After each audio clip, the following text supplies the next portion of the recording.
coverage to the schools throughout the city. Coming in 2025, we'll be authorized to have a civilian community service officer. That person will be focused primarily in the downtown area with all the new amenities and population and extra use of everything downtown. That may be focused on parking, trail control, those types of things, and also assist our current animal control officer with additional animal control duties. We feel blessed to have a 6% salary increase and 457 match increase that everybody's been messaged about at this point. Staying competitive in law enforcement is important. Being able to recruit, retain personnel is more important now than it ever has been. And all county and cities are all competing for the most qualified, most competent people. So in future years, areas of focus that the chief wanted me to hit on was the growing cost of technology. Axon, our primary body-worn camera, in-car cameras, evidence software for storing digital evidence, all of that is increases dramatically over time. Currently about in the middle of a 5-year contract that increases each year. We're up to about $450,000 per year now cost, and that will increase over time. Well, typically Axon wants you to renegotiate midway through, and that has been beneficial to us because it allows us to plan ahead and keep costs somewhat normal rather than waiting for the contract to expire and then going out a whole hog after the 5 years expires. I've talked about the community service officer, and then the chief is always interested in, we all are as a staff, training, equipping, and supporting our staff. So giving our people the best equipment, whether that's Axon, whether that's Flock, whether that's computer forensics software that interrogates evidence. All these things are great tools for the officers to have and provide the best criminal cases that they can to the prosecutor. We continue to support our officers through the mental health programs and the services that we have, whether that's the in-house counselor or all the programs that we have, chaplain, CISM, the whole package, pro team. Continue to support our officers the best we can to help them get to a full career and retain them as long as possible. That's all I have, unless there's questions. Go ahead. Question. Flock, I know that there was an increase last year. How many flocks, or do you know how many we're gonna We get? have, I believe, 17. Don't quote me on that exactly, but we have 17. And I do know that we are at our capacity that we want to be at. So we've got the intersections covered that we want to have covered. And our intent was always to keep the cost of Flock about equal to the yearly cost for an officer's salary, because that is so beneficial to us in crime enforcement, crime prevention, that we feel like that's equal to a merit officer's pay, and that's about what we are currently. Do you foresee that some kind of new technology could be used, like on the trail, to maybe not have to have an officer patrol? Like, I don't know. I'm worried about the trail at some point, to make sure there's surveillance or something that We all people are, are for sure. safe on the trail. So I didn't know. We could certainly put cameras out there, but I think human interaction is probably the best. And Major Jones has come up with the community engagement team, and he put that in a trial status earlier this year, and it worked really well. Essentially, he's able to take merit officers, pair them up, and then cut them loose of taking radio calls and just put them in a proactive engagement type team to walk the trail, be present, those types of things. So we found that presence and being out on the trail is better than having cameras or technology. But then we also have bike patrols throughout the warm months. The officers are on bikes on the trail too. Thanks. Thank you. Other questions, please? Are those 3 school safety officers, is that part of the school referendum? It is. So funded by the school referendum or? So the school resource officers are 50-50 split. So we cover down 50% of the cost for each of these. And on the mental health side of it, there was recent legislation last legislature. Is that an added benefit or is that stuff you're already doing? No, it's stuff we're already doing. Thank you. So I have a couple of questions. Number one, on block, when, let's say there's something that happens at an intersection. I know there was one here that happened down at, what was it, 96 and Hague and stuff. I don't know if we have cameras there. I know cameras caught some stuff. When something happens at an intersection, let's say it reads a license plate as somebody going through and we suspect that's a criminal, how long does it take that information to get back into officers to actually get to that area? Yeah, that's almost instant. So if they're on a hot sheet, what we would say they're flagged, that alert is almost instant to the officers. And we've had this incident happen many times where officers are able to get to the scene or the area and be able to make the stop and investigate what's going on there from the flock team. The added benefit that we're working towards is that notification going to dispatch and the dispatchers being the one to primarily receive the notification so that they can also be aware and dispatch officers to the area. So that's going almost instantly. It's soon enough that officers can respond to the scene to find the person. Awesome. I've just heard up in Michigan, it takes 20 minutes Oh. for an officer. I'm like, what's the point? I'm not sure what system they're using, but I don't think 20 minutes is way beyond what we're experiencing. Yeah, no, and that's what I want to make sure that, that this system is set up where it really does assist us. I know that they're up there, they're having some problems with it. The other one is, I think Carmel here a couple months ago had an incident in which a gun was stolen out of an officer's car or something. I remember a few years back, we allocated some funds in order to help that. Are we certain that that situation has been resolved here? Yes, thank you very much for that allocation. And those gun lockers have been a godsend in this moment because we can trust them. And those guns were not taken, in that instance that you're referring to, those guns were not taken out of the system that we employ here in our cars. Okay. What, looking forward to the future, what things do you think's coming down the pipeline in which you're going to need assistance with? Technology is the growing issue, cost of technology specifically. Cellbrite, Graykey, Log, Axon, all of these things are incredibly expensive. And the software companies put us into a situation where we have to pay subscriptions. So we're not ever going to own the items or equipment that we purchase. So the technology is needed. It's expected by the community. And it allows us to be the most effective in our crime fighting mission, but the cost will continue to go up.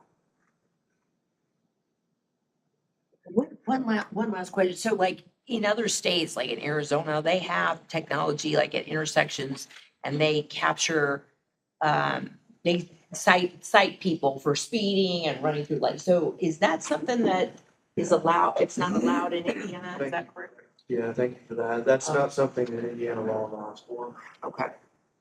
Traffic cameras are not allowed by the Indiana legislature. But they're doing it in other states. I was just wondering, and that's just a question I'll have to ask a legislator, I guess, at a later date, but it just would kind of make sense. There's a lot of people that they're going through the stoplights. Oh my gosh, every day. I see it every day, but so that concerns me a little. And our enforcement, our traffic enforcement is higher than it's ever been. We set a new record every month. So we're aware and we're combating that, but traffic cameras, automatic citation traffic cameras are not something that we So employ here. Cecilia, I will tell you, I have approached Speaker Houston about this because I've seen it in other states. And his response was, I don't ever foresee it happening in Indiana in the near future, simply because the outer communities won't do it. He had a hard time getting it put through for the workers on the interstates and stuff. He says to get cameras put there for them was very difficult. They look at it as Big Brother. I even asked him, I said, can we put sections around it? Population has to be over so much traffic has to go through there, you have to have a local ordinance. He said it won't happen. So follow up with mine. It's funny, it takes 20 minutes for Michigan, because to be in a flock, I had to think it must be because the Michigan left.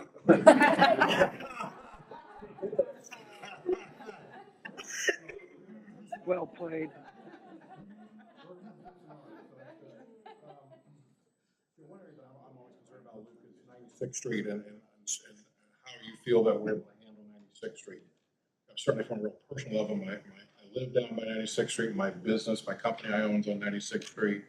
And how do you feel as far as us being able to enforcement down there? Do you have the tools to succeed? Yes, we do actually. We recently partnered with IMPD to place 7 cameras along 96th Street. They own Flog. They asked us in partnership, where would you like these? They gave us input. So we got those placed, but then the city has done a wonderful job in improving and putting money into 96th Street, which I think is one of the best things that the city can do to preserve that area, is continue to maintain roadway and have an eye towards development in that area that, keeps things on the up and up. Those are my only questions. Thank you very much for being with us today. I appreciate your leadership. Happy to be here. Thanks, Aiden. Thank you. Okay, thank you, Ace again. We'll kick over to Chief here. First of all, thank you for the pay raise. You've kept us in the top 10 pension base, and last time I checked, we were number 7, and I think the 6% pay raise will keep us in the top 10 in the state. Obviously, recruitment and retention depends somewhat on keeping our salary base at a competitive level. So thank you for that. Our people are really happy. The 1% match, they're also very happy. And probably one of the biggest things is many fire departments may get a decent raise, but their healthcare goes up. So that raise in insurance eats into their raise, not in Fisher's. So thank you for that. Priorities and areas of focus for 2025. The first is identify and define a sustainable special operations capability. Let me preface the special operations is all the things the fire department does that is not business as usual. And because they don't do it enough to be good at it, it's very high risk for our people. i.e. dive rescue, urban search and rescue, building collapse, trench collapse, confined space rescue, high angle rescue, hazardous material spills. Those are the things that don't happen on a regular basis that we can be good at it. So we have to pay special attention on additional training. And what we've learned is that one department can't do it all. So we have to create partnerships to be able to sustain a special operations capability that Fishers expects. What does that look like? We started last year with water rescue. We partnered with Indianapolis Fire Department and we partnered with Noblesville. And now we have standardized training, standardized equipment, and a standardized response, which includes on the initial, they're helping us, and in the reinforced response, they're helping us. So that helps control costs, makes special operations more efficient, and it makes it more effective. So we need to not only do that with water rescue, we need to look at the other special operations disciplines, and that's going to be a focus for next year. Second, increase our number of paramedics. We have, I don't mind saying that we have probably the most robust emergency medical service capability in the state. What does that look like? We have 3 advanced life support ambulances. We have a paramedic on every fire engine, which makes it advanced life support. What is advanced life support? It's critical interventions to save a life, defibrillation, intravenous access, establishing an airway in a patient. In order to do those things, we have to have paramedics. So we have to increase our number of paramedics. We've done a great job in the past, but it's not going to get any easier. It's about a year's worth of training. It's at about the junior high school level. Most fire service textbook manuals are at the 6th or 7th grade rating level. So we need to take a look at how do we continue to increase our number of paramedics.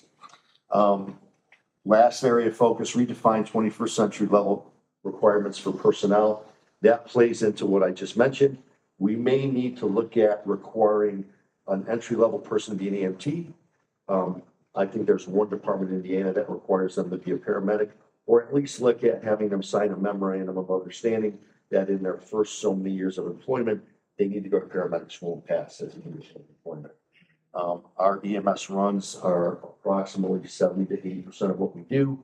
And that is reflected across the fire service, any fire service-based EMS service delivery vehicle across the country. So what we're experiencing is not unusual, but we're ahead as far as being prepared to provide that level of service. Any questions on the area of focus for 2025? How many paramedics do we have? 50. 50. Yeah, that's up from, I think when I got here, we had about 14. So we're doing really, really well. And how many do you want? All of them. I'm not greedy though. What's the delta in the pay scale between a paramedic and a firefighter? It's approximately, if you're a certified paramedic, it's approximately 5%. But if you're a certified paramedic on an ambulance, it's approximately 10%. So the incentives are there, but, you know, most firefighters, you know, not unlike anyone, they have families, and they have childcare issues. So working full-time and going to paramedic school is a challenge. We've made it less hard for these guys. So we start paying them as a paramedic right when they get to paramedic school. We had 100% pass rate up to this year, and we had 2 guys drop out. And we're looking at that, how we can help them in the future. We also established an online paramedic school with the National School of EMS. A lot of people turn their nose at it, and now the state is looking at instituting it statewide, and they sponsor some classes. But we have 100% pass rate. Our pass rate was actually better in the online paramedic program than it was in the in-class paramedic program. And they can do their homework on duty, and they can do their clinicals on duty, which keeps us from paying overtime. So they make more than a firefighter or less than a firefighter? Much more. More than that. Yes, sir. Are they both? Or are they both a firefighter and a paramedic? Yes, when they get hired, they have to have that firefighter certificate. They have to go through the fire academy and they get their firefighter certification. Let me preface it, the requirement is GED or high school equivalent.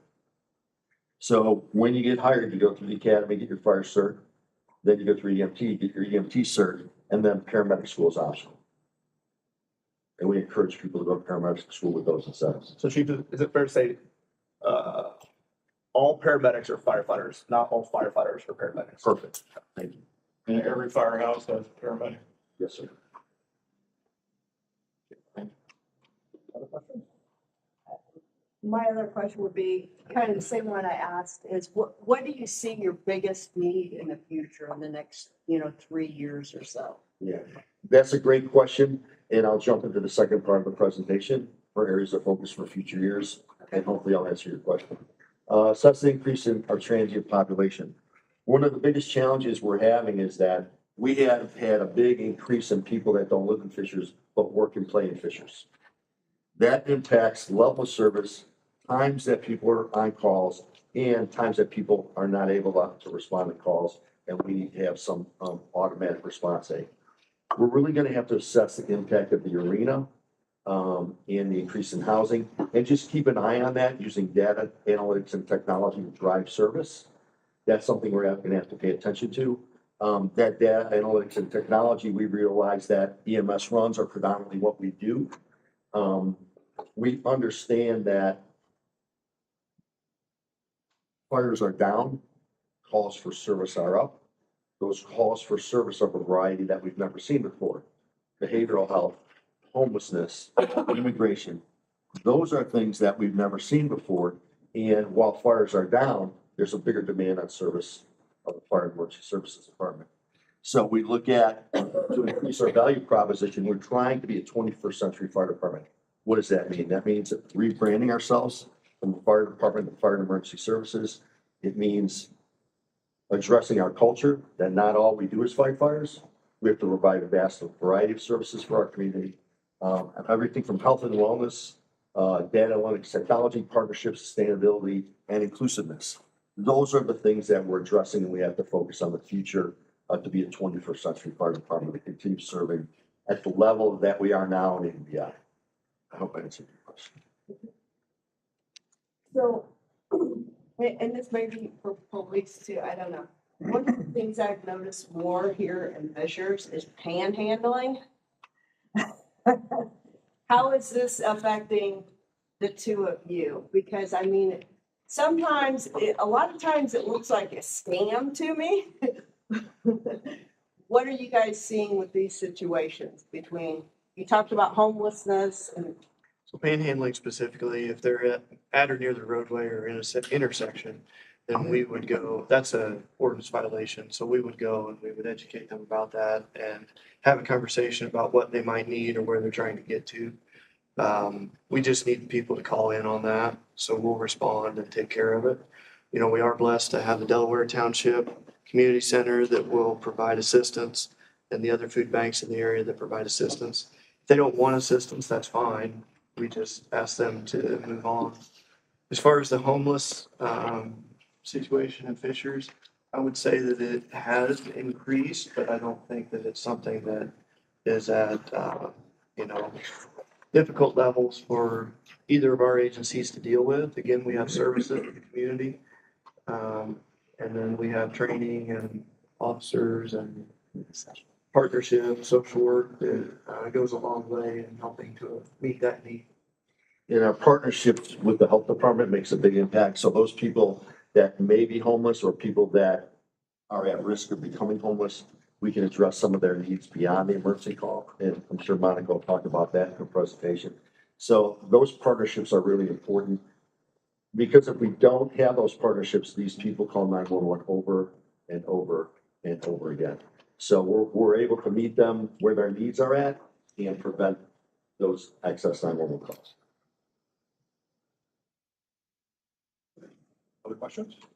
Quick question. So EMT training, how long does that take? 6 to 8 weeks And then the paramedic school, a year. 1 year?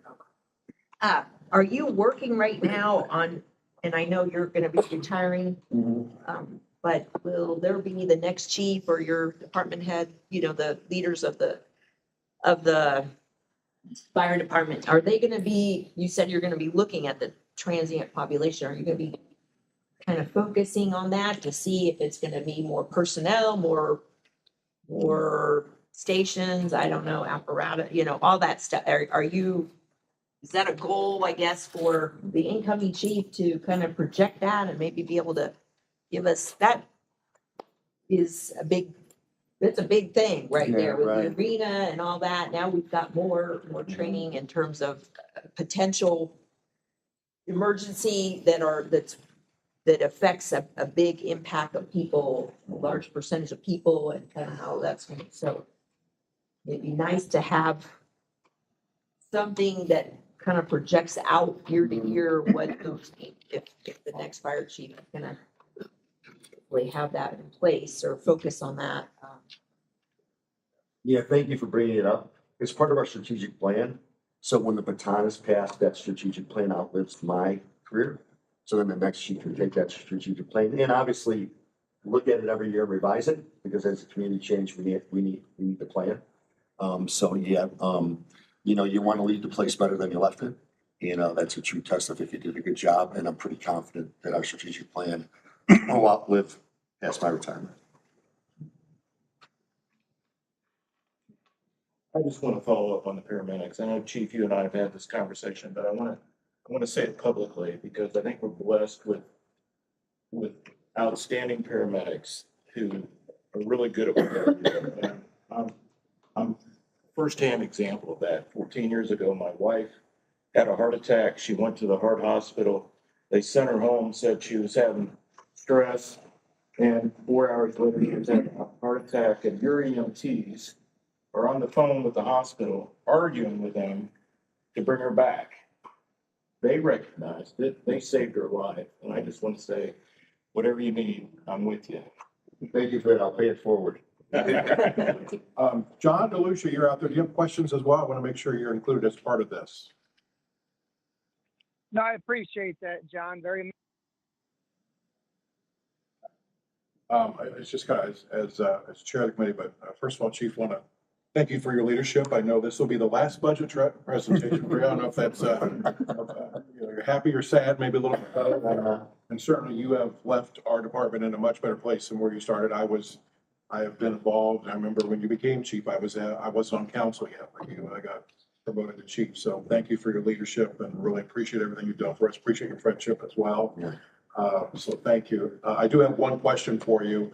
One area that is something I think is people don't really talk about that much is the number of electric vehicles that are in our community, and how are we going to combat a Right. situation where we have to, one catches on fire, what do we do? Where is the department at on being able to serve that potential issue? That's a great question. Probably the bulk of this year, we've been researching that. Not even the NFPA has addressed that. And it is an interesting challenge because there's not only electric vehicles, there's the scooters, there's the bikes. And as you know, I don't know if you're aware, in New York City, they're having huge problems with people living in high rises, storing their lithium ion battery powered scooter or bike outside their apartment door and it starts on fire. So we formed an operations work group. And one of the focuses of that operations work group was to do electric vehicle research and identifying to find a new policy and procedure for us. I approved that last month and we're going through training right now. Electric vehicles on the surface don't seem like a big threat, but think about an electric vehicle in a parking garage and a fire and electric vehicle damaging that parking garage and putting it out of service. That's a big deal in the city of Fishers. So we've worked on a policy and procedure to address that, and we're going through that training right now. So thank you for bringing that up. Appreciate it. Anything else for chief? Thank you. We can zoom him in next year. Yeah. We'll bring it back. We'll bring it back, Will. Yep, thank you guys very much. We'll flip it over to the big three, if you will. So we'll start with the water quality side with Jonathan Lenzer, our Director of Water Quality. Morning, everyone. It's always tough following chief, you know. And being included, called the big three, that's pretty good. Again, thank you for coming this morning. This is for These are my anxiety.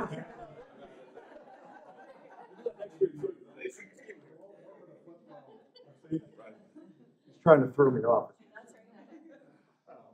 But this is for the sewer and stormwater utility here. Areas of focus for us this year.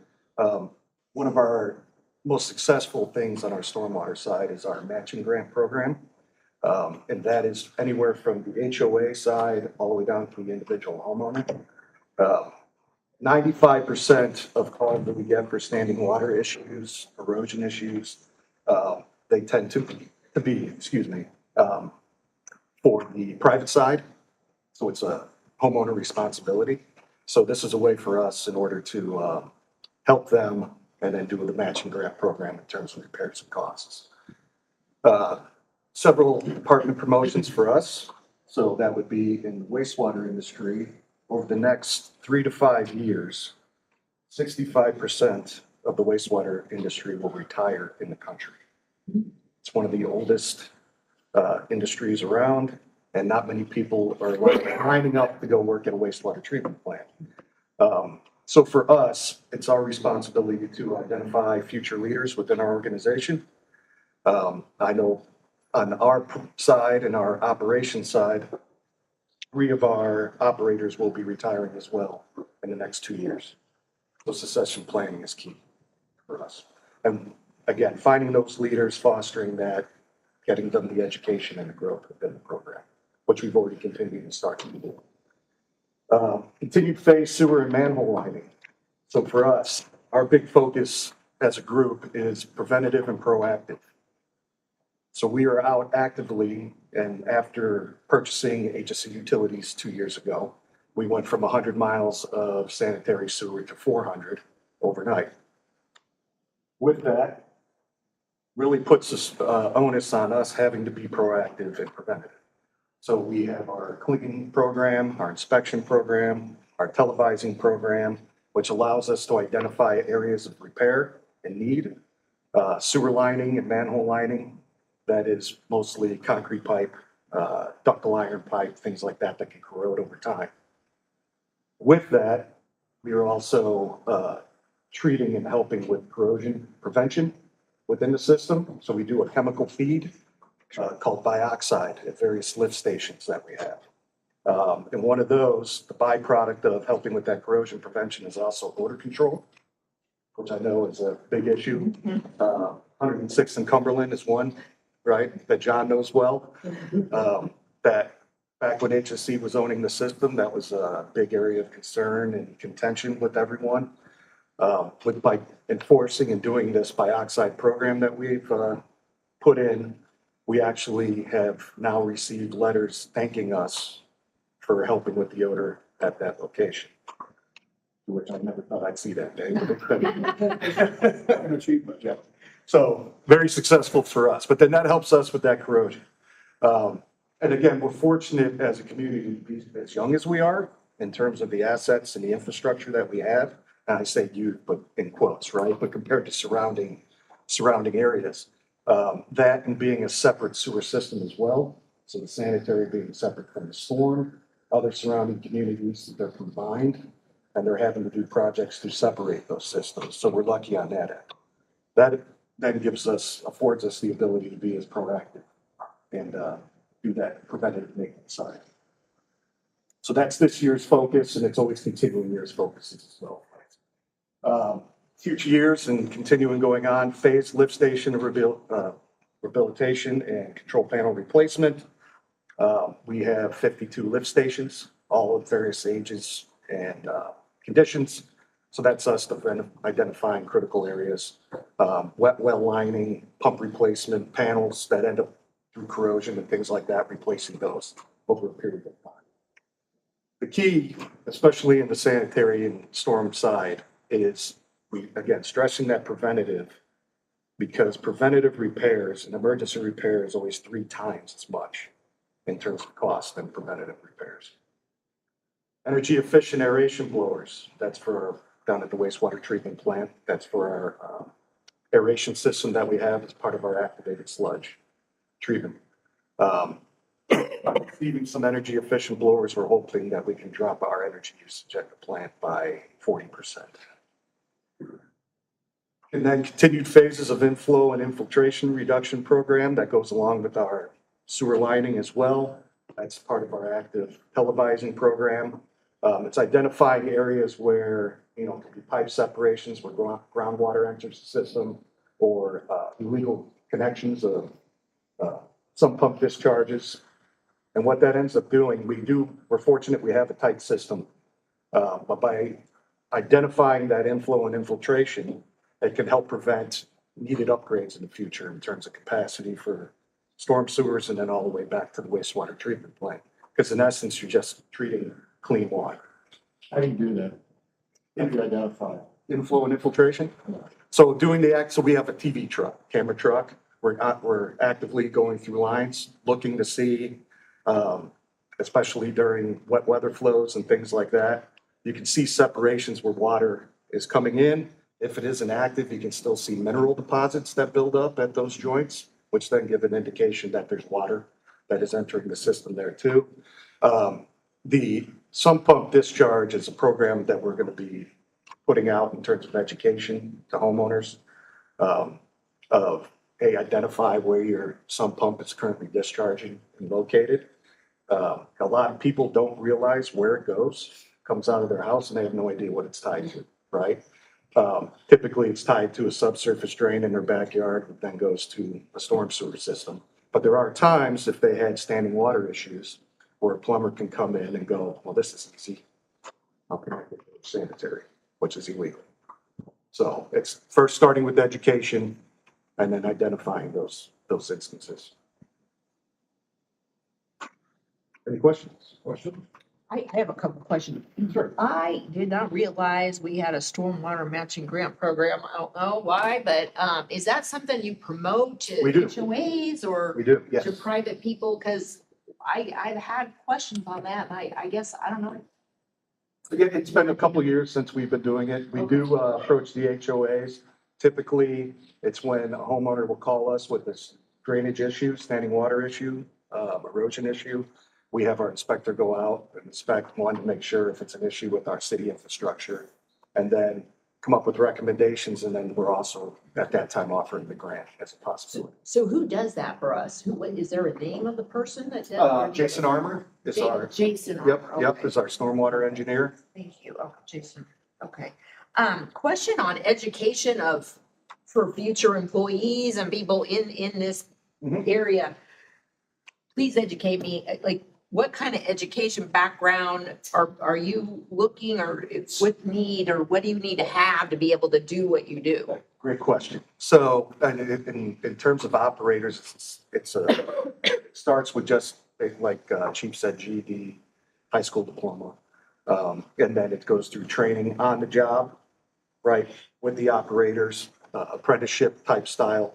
And then there's some certification training that happens as well. And then you go for your certified operators test for that.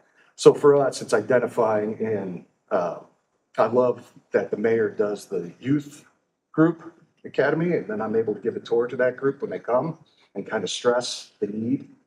And sometimes we see a couple lights click on in the kids' heads, right? They go, I didn't know that that was an option. So it's just kind of getting out and informing the public that there's a need.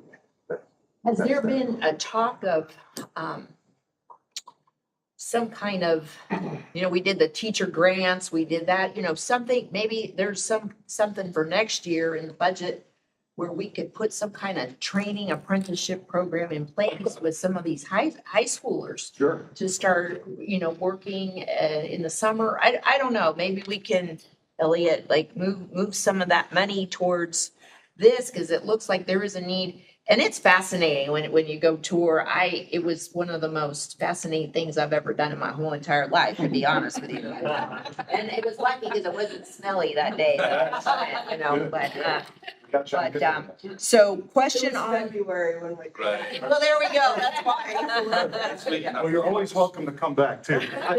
I don't know when the last time you did the tour, but again, we've had an expansion of the plant. 2015, I think. Okay, so we've had a recent expansion of the plant, so we're doing new treatment processes and things there as well.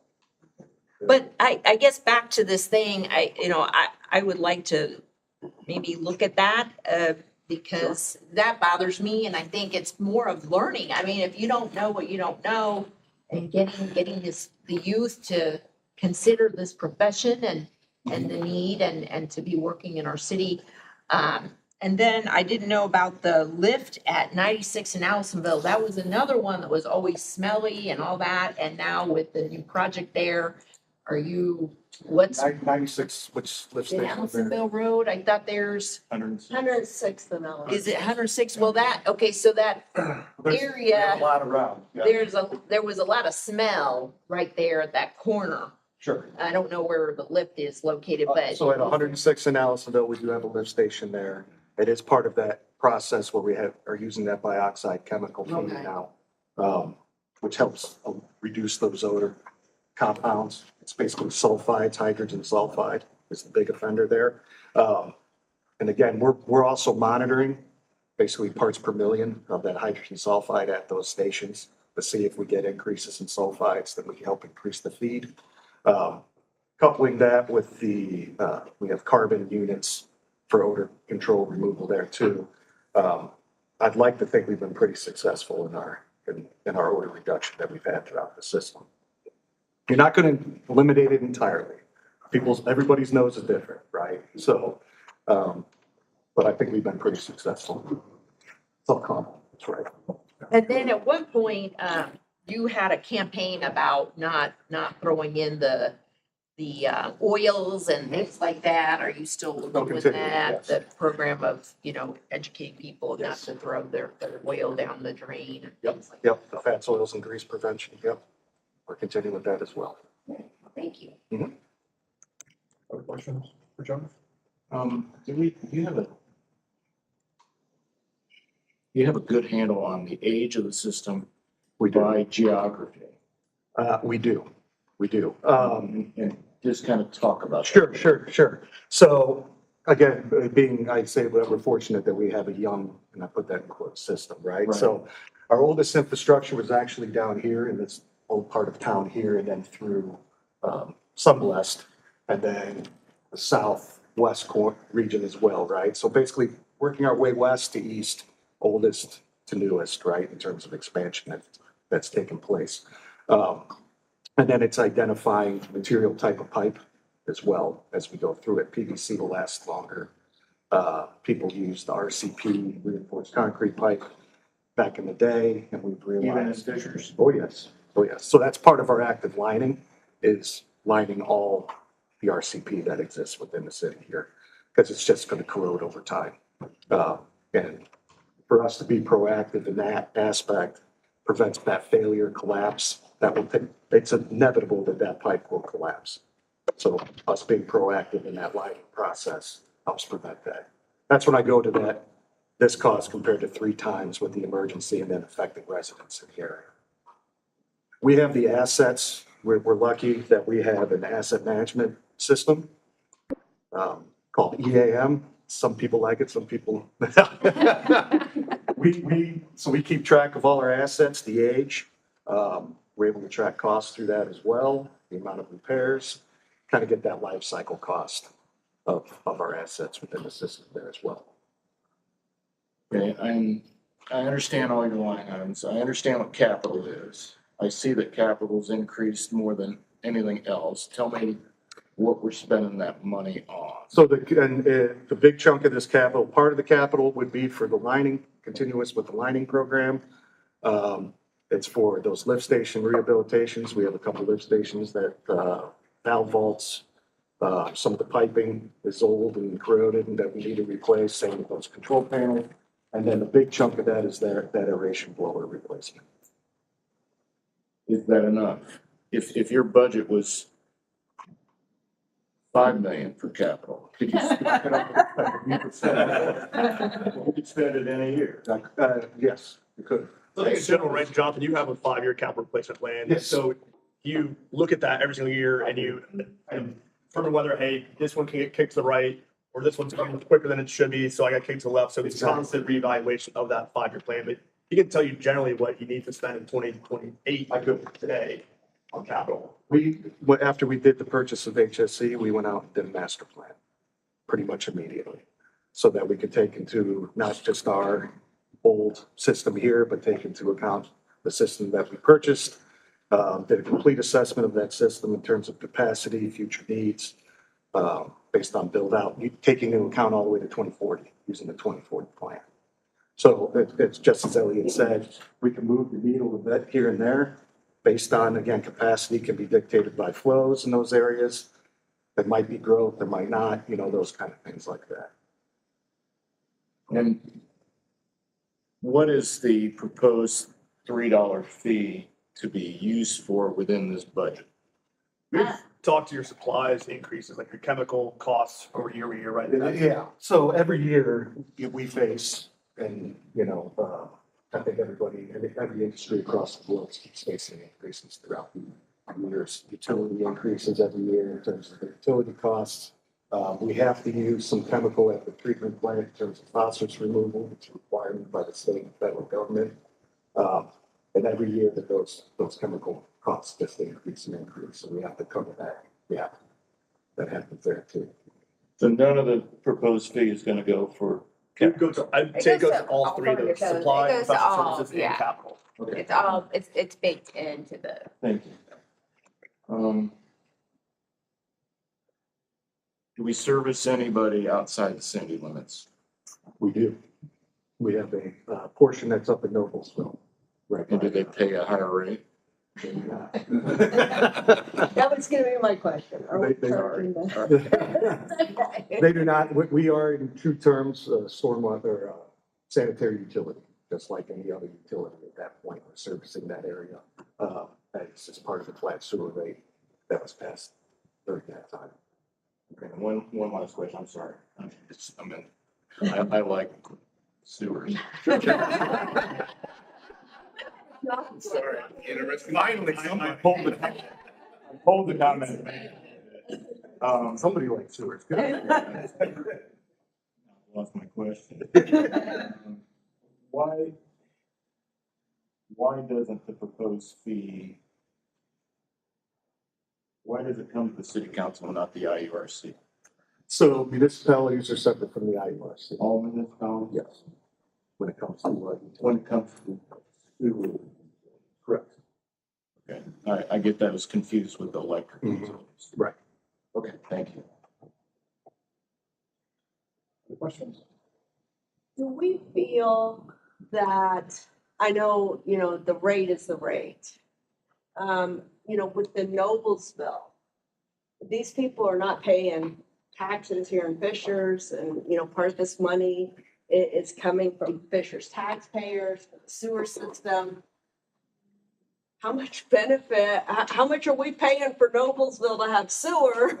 Well, As a different, the two utilities that Jonathan operates are enterprise functions, and they are funded solely by the cost of service. okay. So it is user rates that fund Jonathan. So, and fund the sewer and stormwater utilities. So like from a property tax perspective, there's no taxpayer funds that go into sewer and stormwater. It is legitimately only user fees to fund those two because they're enterprise functions. Well, actually, in state law, that each utility has to support itself through its own fees. Okay. How many customers would you guess are outside? That's a good question. We bill about 35,000 bills a month. So that would be based on location. And then you do similarly for the annual stormwater. So, and that's just once a year. No, I understand that. I'm wondering how much are outside the city limits. That's, I don't know that we have a good handle on that. Yeah, and there isn't much because they just started construction up there in the Noblesville area. And then there's a couple small pockets to where their flow enters our system. This is all on 146th Street. Is that Correct. Right. But it's nice to have additional revenue. Right. John DeLucia, do you have any questions for us? I do not, John. Thank you. Sure. I really don't have any questions for John. So I would say thank you. 106 in Carmel is tremendous improvement. Just a lot of equipment down there. And thank you for your leadership and thank you for your hard work. And I don't get very many emails about that. I think we're going to do anymore. We send them my way. Yeah. Well, that email you got with the positive comment, I think you should probably print that off and put it on. Awesome. Thank you, Jonathan. We'll just keep it going, from west side to dry side for, Eric Steiner. Yeah. Well, good morning. Filling in for Eric Bethel. Obviously couldn't be here today. So as far as the dry side, everything streets, parks and facility maintenance goes. A few years back, you all helped approve a concrete crew, for our city, to help repair some of our roads, concrete roads throughout the city. And since then, over those couple of years, we've made vast improvements with this crew. This crew has grown. We've purchased more equipment for them, and they've been working on sidewalk toe kicks around neighborhoods and replacing concrete panels year after year after year. And we've seen that be a huge benefit for residents specifically to help them traverse safely throughout the neighborhoods. And just so you're aware, from year to date, 2024, with a combination of the engineering contract we had for about $1 million this year, together we've replaced about 2,500 panels, concrete sidewalk panels in our neighborhoods, and have eliminated 963 trip hazards, which is a pretty substantial amount that we have done. So that's our focus for next year, going to 2025, continuing with the sidewalk program in our neighborhoods, as well as our community continues to build out neighborhoods. You have the path out in front of the neighborhood. That's called a trail gap, but it does not connect to another path, right? So there's a number of trail gaps around our community that we're assisting on connecting those trails to help residents be able to take their bikes, walk their dog, help improve mental health for our residents throughout the community as well. And just to jump in, the falls, the toe kicks, the trip hazards. Falls make up 20% of the ambulance runs that Chief was just talking about with paramedics. So Absolutely. all of this It's public health. Absolutely, yes. Yes, thanks, Monica. So then as far as, next year, continuing with we took a pause this year with our concrete road joint repair program. But we're gonna pick that back up next year. Specifically working on 126th Street is the goal. And then also, within our parks, have a horticultural environmental stewardship program, if you will, that we've been doing in our parks and continuing that specifically on our sports fields.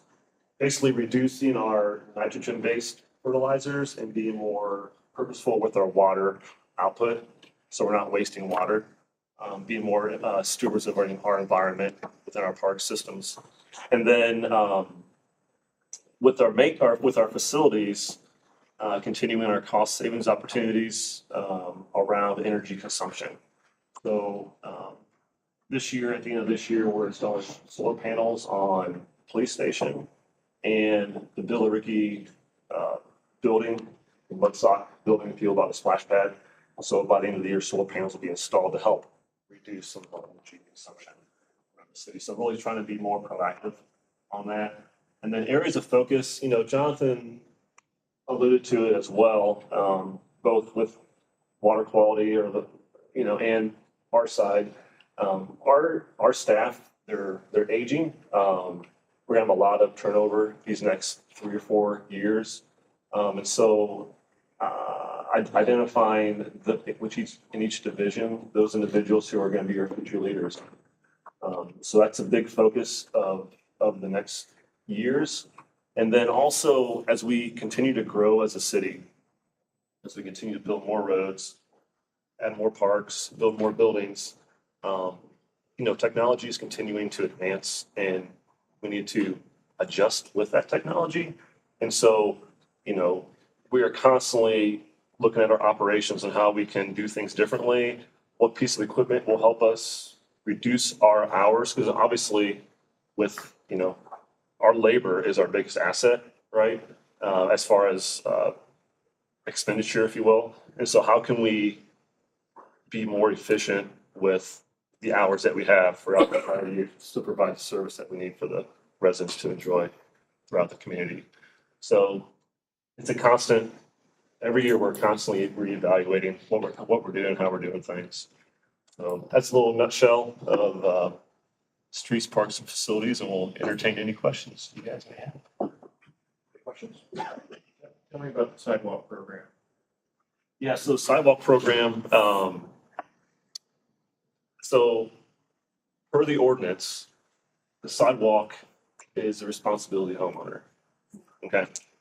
So, however, we know that with the help of the mayor, we know that this puts a financial burden on people, especially those who, maybe a single family household or whatever reason or another.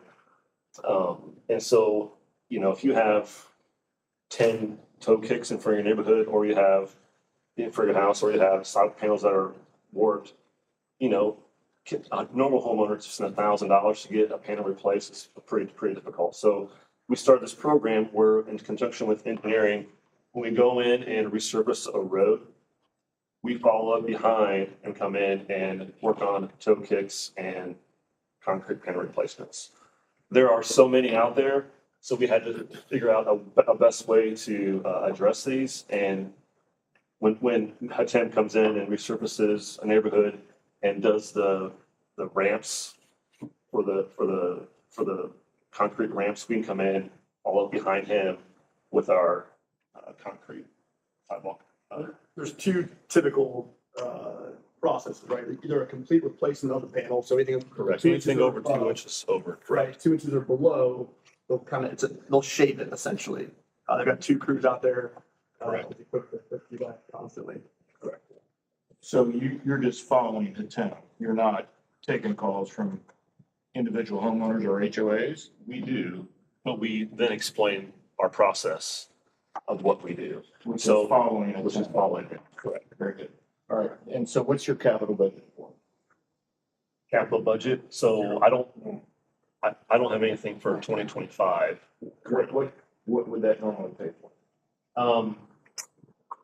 Concrete? No, capital is more for building facility maintenance improvements, whether it's a large HVAC system that needs replaced or, windows in a building that you replace. So we continue to build new buildings, and so our capital budget will be reduced as we continue to build more buildings. So the solar panels aren't coming out of your capital budget? They're not, no. That's a 24 item that's being done this year. And we had some significant grant funding for that program, For what program? for the solar panels. Are those the only two buildings we have solar panels on? Yeah, so we did a really extensive assessment of almost all of our facilities. And based on age of their roofs as well as how they're oriented, makes these two the prime candidates for return on investment on those panels. There's not an opportunity to help stormwater out with solar payment, because I'm guessing you use a lot of energy. We do, we've done had numerous research into it based on the layout of our property. We're surrounded by floodplain, and kind of the way that our energy and our power usage is there. And saying that's how it's brought to the site, the return on investment wouldn't be enough. You're anecdotally correct. We thought that would be the ideal candidate, first because of their consumption, but the way it's laid out on the property just doesn't make sense, unfortunately. We cut down a whole bunch of trees and do it, but that was right. Yeah. And this building didn't make sense?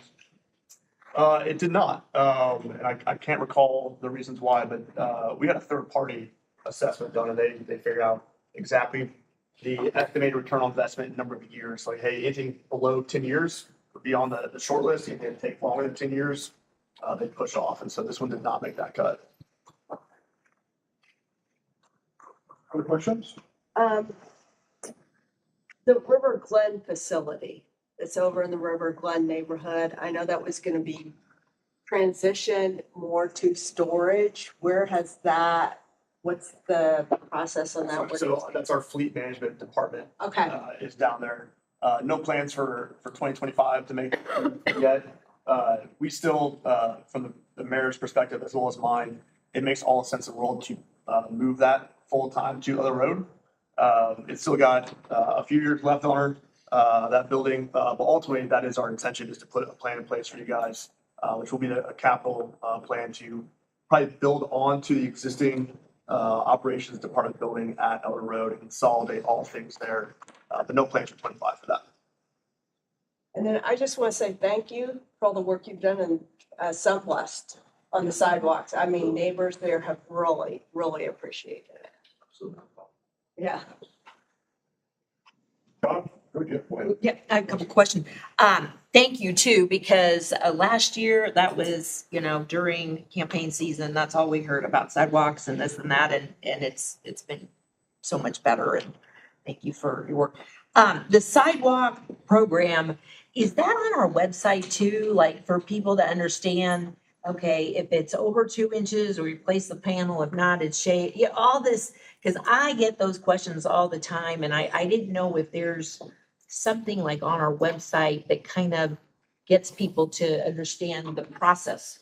I don't necessarily know the answer to that question specifically, but I will check with Ashley. And maybe we need to add that, like, did you know, or something like that. Same thing with roads, because we get a lot of that too. It's like, they don't understand the cycle of road resurfacing. Yeah. And that's another one that always gets brought up. And then I'm thinking too, maybe for next year, it's something to think about for your department too, with the youth in our schools, a program where, an internship, where, we get these young adults, young kids to learn what it takes, and that there is growth and opportunity, career, and staying in our community. So Great point. They have a significant So part-time labor team that comes in each summer. So we do have a great deal Number of of kids. high school and college age kids supporting our staff throughout the summer. You guys actually just had a kind of thank you luncheon for them Yep. a few weeks ago. So we do have a good chunk of kids get a chance to get exposed to all things public work. what's the requirement to be able to work? Is there a You have to be at least 16, 16? to be a seasonal help. Full-time is 18. And then same with Jonathan, just have your high school diploma to be a full-time. And then, at one point, we had a plan of where all the trail connections were gonna be. Do we have an updated plan of like what's next? Where I'm getting a lot of questions is Bog Creek and Brook School Road, on the east side of across from McNamara and Salt and all that connectivity to Anchorage, and there's no sidewalk there to get to the roundabout crosswalk area or to cross to the west side of Brook School to get to like the sidewalk. So I'm getting We do have an constant- updated trail gap plan that's maintained by Ross Hillary Planning and Zoning, but they do constantly evaluate and update that plan. And we have that accessible as well. Anyway, so that's one stretch that everyone's like, when are we up for connectivity there? So anyway, thank you. John DeLucia, do you have any questions for us? Not really, John, but yeah, on the trails, I know, kind of Promise Road, coming south to Fishers High School comes up a lot, but I'm checking on that and I'll check out the gap report that there is. But other than that, I'm good.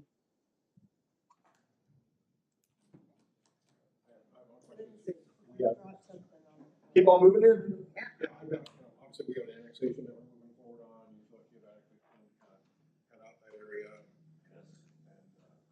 So I will say, my son worked for Public Works for a summer and it was a good experience for him. My wife took a picture of him after his first day and he was pumped out on the couch. That's a good experience for him, absolutely. So thank you for this. Thank you, Eric. Okay, on to quality of life, Marissa, are we good? Thank you. Thank you, guys.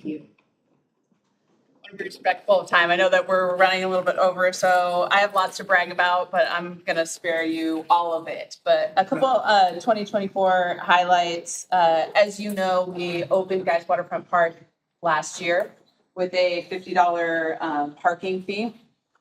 We were able to run that Guys Waterfront Parks safely and successfully throughout last year, but then we reevaluated that going into this year and reduced that fee to $25 and identified those peak hours when we were seeing the most increased traffic to weekends between 12 and 6 p.m.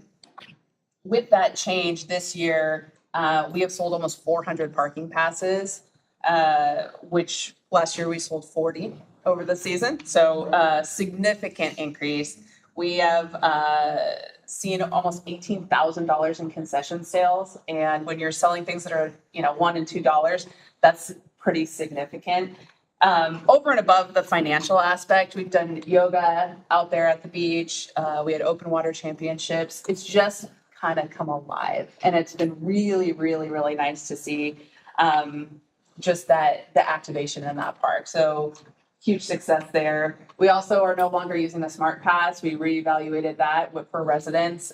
It was a bit cumbersome for people to download that and get in. And so we actually don't have that, and we've opened the gate for most of that time. We launched a junior lifeguard camp this year. We've seen, it's really hard to target for us, the 11 to 16-year-olds. Anything that we do is not quite cool enough for them. So this junior lifeguard camp targets that age group, and we filled up almost every single week and then got people excited about guarding. We actually have one person ready to go. He's 15 and he's really excited about becoming a lifeguard. Spark Week, we saw over 27,000 people for the week of Spark. It's our biggest event in the summertime. Tuesday and Friday alone, splitting out all of our events and spreading them out throughout the week. We've done over the last several years. This year we added a Monday to that with a golf tournament and Rotary.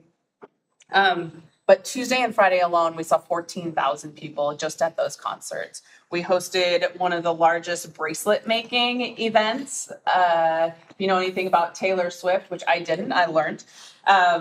What part of that culture is the friendship bracelet making, and then at concerts, like trading those with people. We had 8,000 people at that concert. I would venture to say 4,000 to 5,000 were making bracelets. And if you've ever shot back to parking lot after a bracelet making event, I would not recommend it. Some bigger and new events that we did this year. We did a luau at Geist Waterfront Park. We saw 2,000 people show up for that. It was an amazing experience. What I loved about that event is you really saw this range in ages. You saw lots of young families, but you saw a lot of seniors that came to that event. We saw high schoolers out there. We hosted a Buckets at Brook School event, which is the 3-on-3 tournament and a 3-point competition. Local basketball legend Gary Harris worked with Coda Witskin, who's a local artist. They're both HSE grads. Painted murals on our Brook School courts. And then for the unveiling, we did an event out there. Pretty fun outside of our normal scope of things. Maker Playground has over 150 members now. We are full swing in our VA Whole Health Program, which is focused on mental health for veterans. We started certification and welding classes at Maker Playground.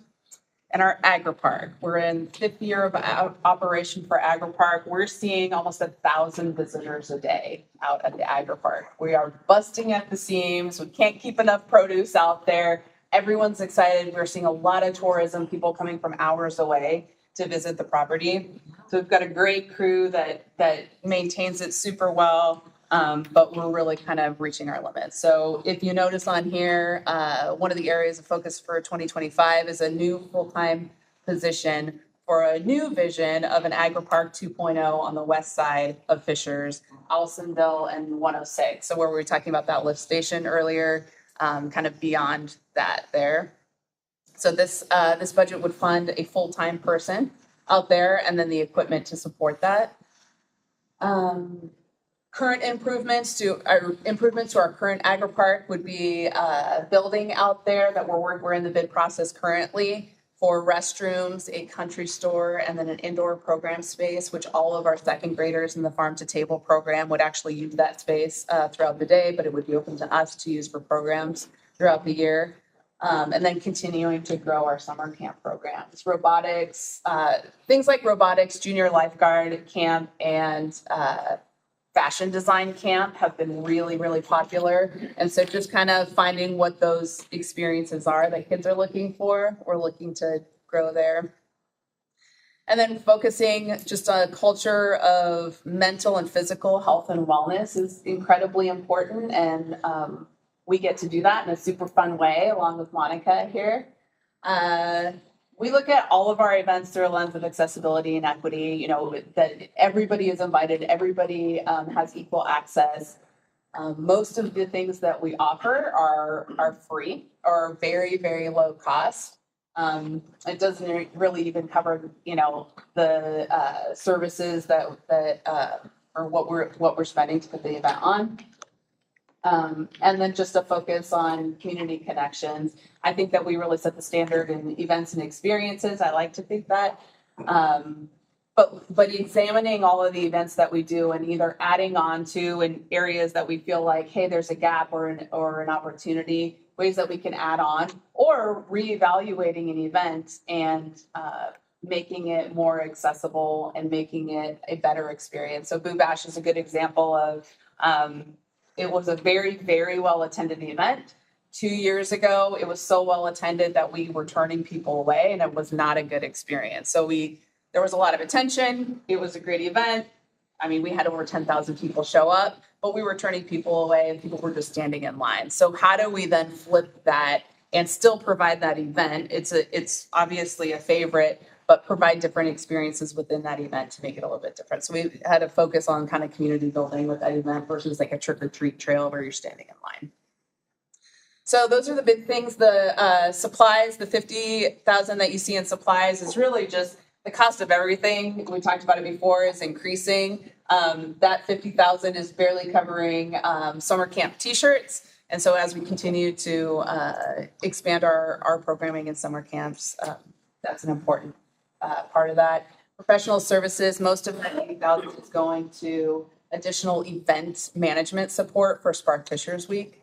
We have a very, very small and mighty event team, but we get to work when everybody is playing. So it's nights and weekends, and it's really hard to keep really good talent excited. The 6% is a great way to get there, but we do bring in additional support for the week of Spark Fishers, and so a good chunk of that 80,000 would be for Spark assistance. Any questions? Questions? I have a question, and I know this from Connor Prairie because I'm over there quite a bit. They just put in a new trail system, and they have, I want to say like, it's almost like a mental health trail guide. Yeah, we just launched this, actually. Okay. We just launched a wellness wander. So similar to our Story Walk program, which we partner with the Hamilton East Public Library, and we basically take a book apart and put it throughout the park so you can wander and read. We have a wellness wander program. So there are different areas. It'll rotate on a different schedule as our Story Walk, but it's stop, take some breaths, take a moment, close your eyes, relax, so as you go, it's kind of prompting you to. Yeah, I was gonna say, because over there we're approving the training for these people to do this, which I thought was cool. It's like, Fishers should do this. We have lots of trails, so I'm glad to hear that. That was, my main question. And then how does the Parks Department interact with the art center downstairs with the art classes? Because I think that's from Indianapolis that comes up and does a lot of those. How does that overlap or? There isn't a ton of interaction at this point. We actually hosted a lot of camps with the Indianapolis Art Center before they were in this building. But since they've kind of launched their own thing, there hasn't been a ton of interaction this year. That might change as they kind of get on their feet. But right now they're running their summer camps separate from us. Okay. What line item are the agri park improvements coming out of on your budget? The restroom, the store? So the capital for parks, it comes out of park impact fees. Yeah. Park impact fees. So when we do the budgets, we traditionally only show what we term in air quotes, the operating major funds, which are general, MVH, sewer and storm. So because park impact fees are restricted and not everyone gets them. So like. Who gets them?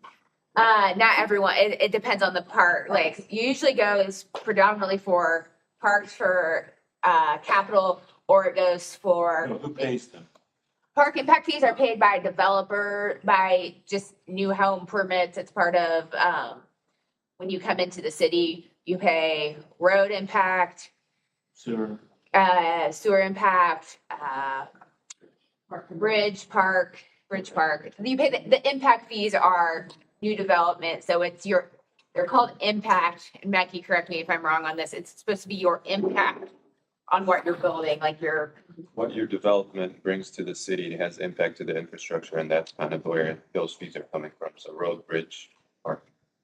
So that's what's, okay. Yeah, and the agri park itself was donated to us in lieu of paying a park impact fee on an adjacent property too.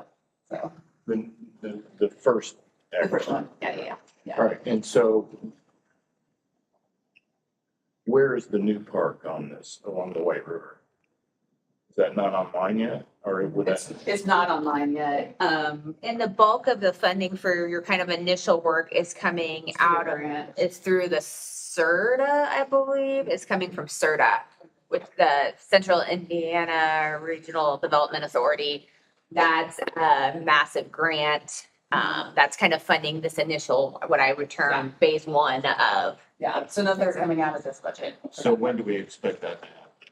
Is that next year? Is that? We might, can start to look at it next year. Yeah. But the CERTA, it's coming through the CERTA funding.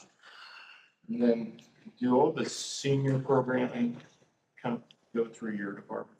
It does. We've, over the last 5 years, we've had more and less, and it's kind of fluctuated.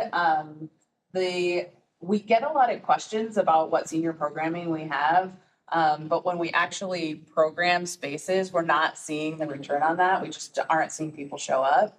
So, what we have done is try to encourage programming within our programs. And so similar to like Thrive, when we were talking about the Thrive social group, we're trying to create experiences within, say, the farmers market or through volunteering. You know, we do see a lot of seniors in our volunteer program, and it's creating kind of just a sense of purpose, really. But we're not doing any standalone senior programming currently.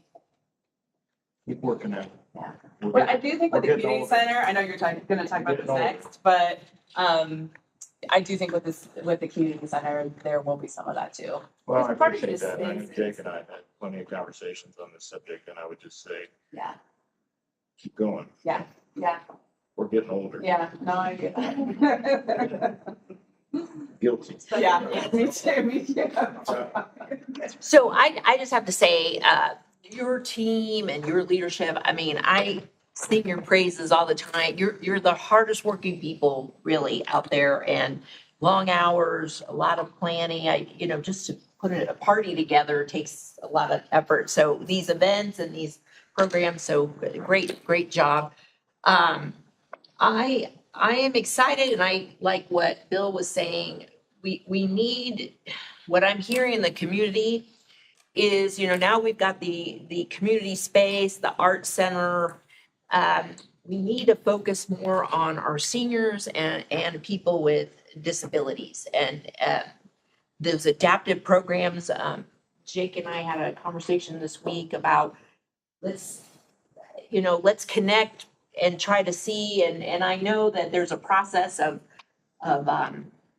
getting things launched and then eventually phasing it in and everything. But I get a lot of questions about senior programming and disability programming. And so I know that this year we're appropriating some nonprofit money, and it's going to go back towards these efforts. So would really like to make sure that this money is going towards these underserved groups that, and to get that amp it up, the programming would go a long way. Yeah.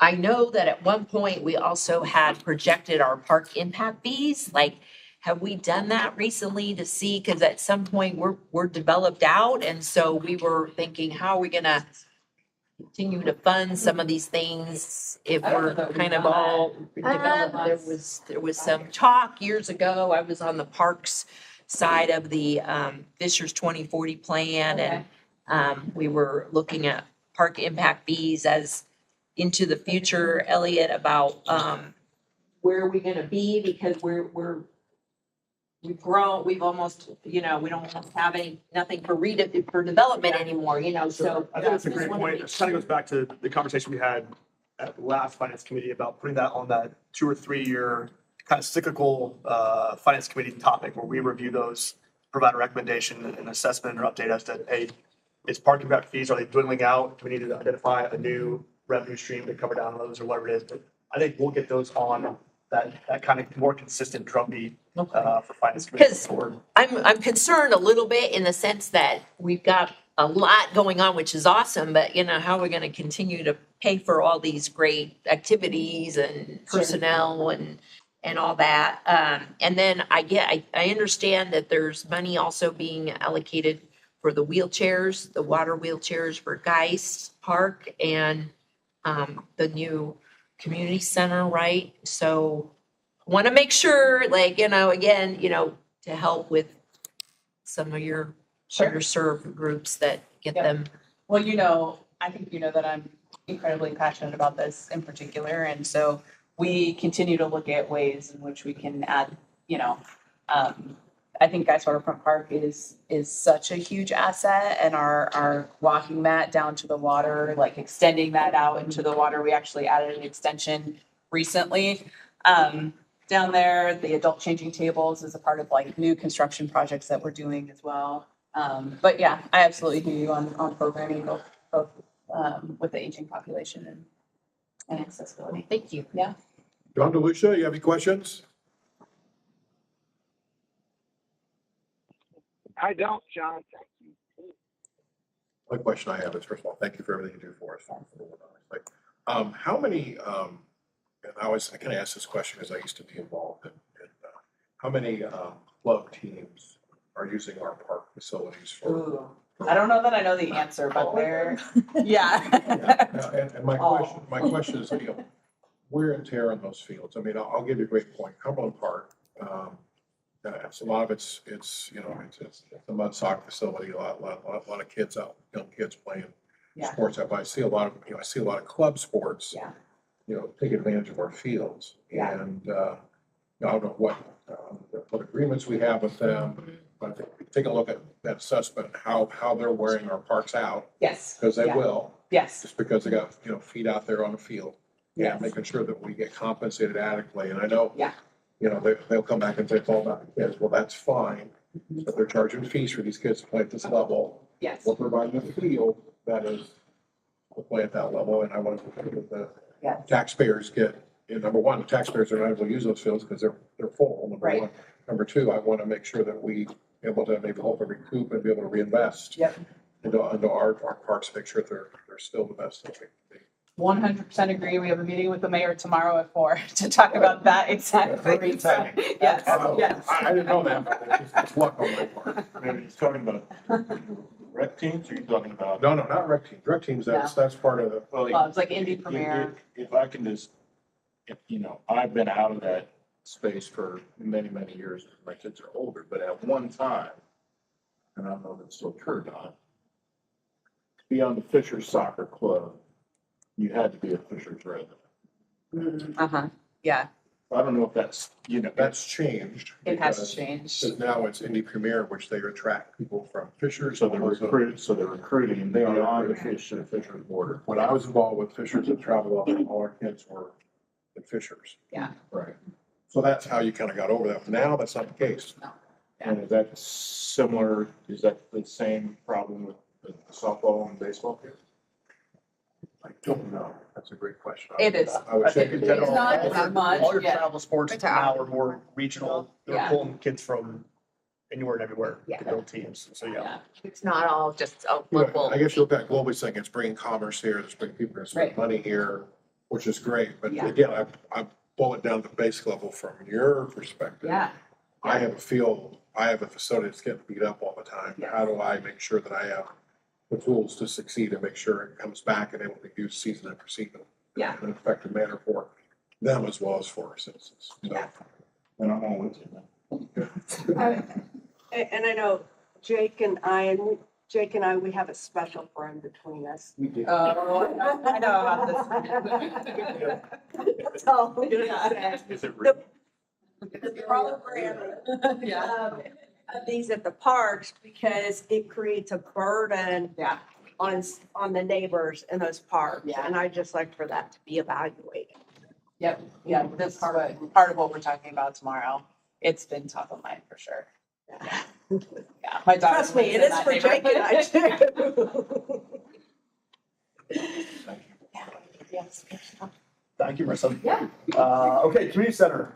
We talked about this last week a little bit about seed funding this new endeavor, but Jake will dive later deeper for us.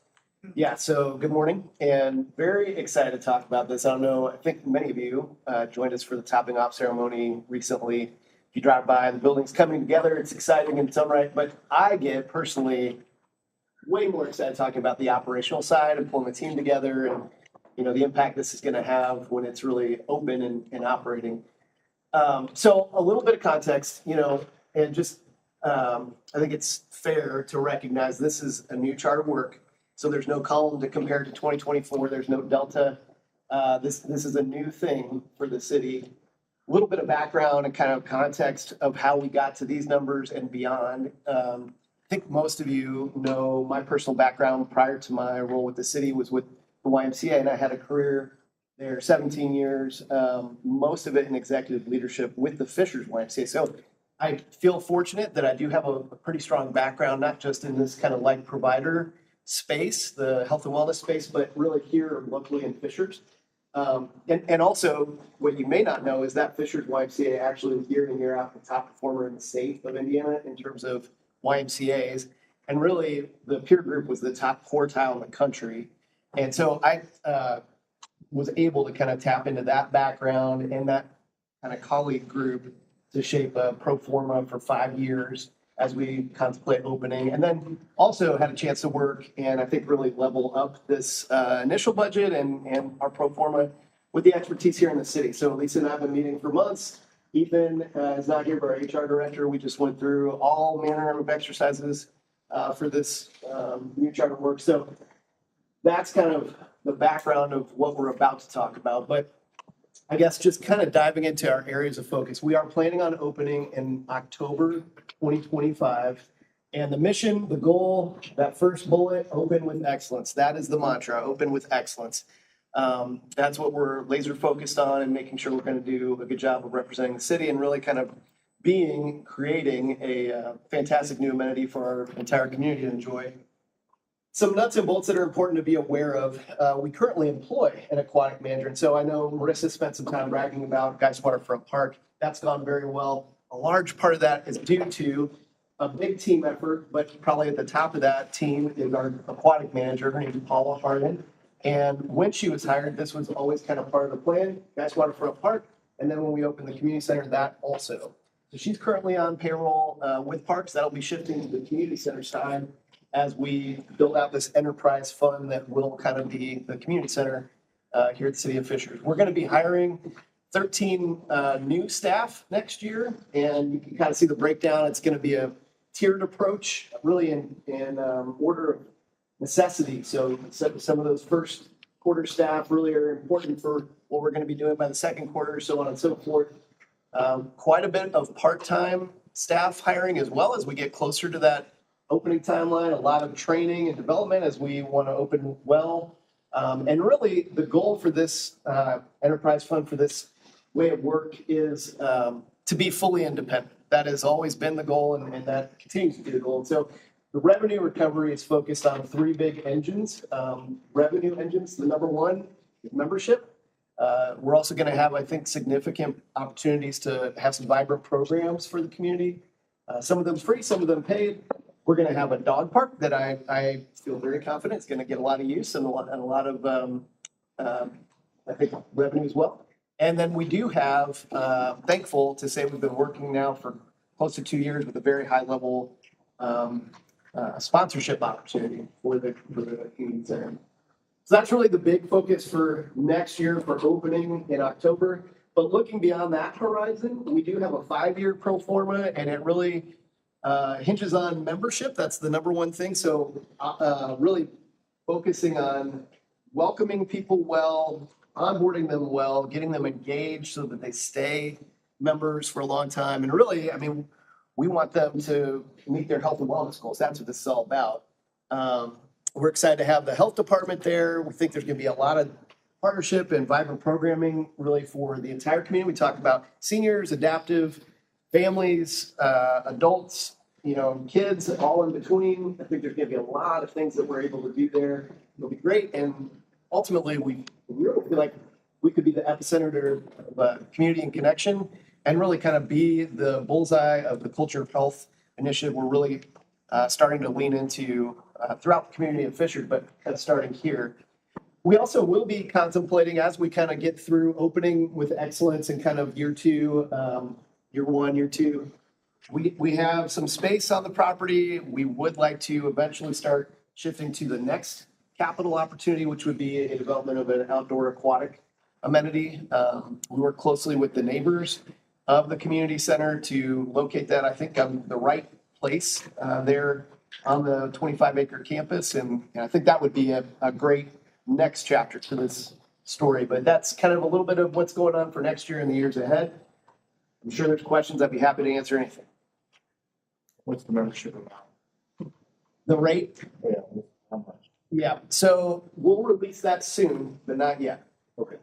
Sorry, didn't mean to get ahead. Yeah, no, that's the number one question. So but what you can expect, what our community can expect, we're focused on trying to pre-sell memberships as early as January of 2025. So that's going to be here before you know it. And they really are going to be positioned so that they're market rate. So kind of in the same wheelhouse of, you know, other like providers like a Monon Center. And so what we don't want to do is overprice or underprice to cut out, you know, we don't want to compete, we want to complement. And so we think there's more than enough residents here in Fishers for this to be, you know, well utilized while still all the current providers also being well utilized. And hopefully all of us kind of, you know, C-level raises and a higher percentage of Fishers residents use all these kinds of facilities over the next several years, and that's good for everybody. So you think there's plenty of capacity, given the YMCA? I do. Well, employees, oh, sorry, go ahead. One last question, and this isn't maybe your question, maybe this is the Tom's question. What's the plan for getting people in and out of there? I mean, that's a horrific road. Yeah, I can speak to that. I would welcome Hatem's thoughts as well. That is a part of this project, is an intersection improvement at 121st and Hoover Road. And we are planning on putting a roundabout in at that intersection.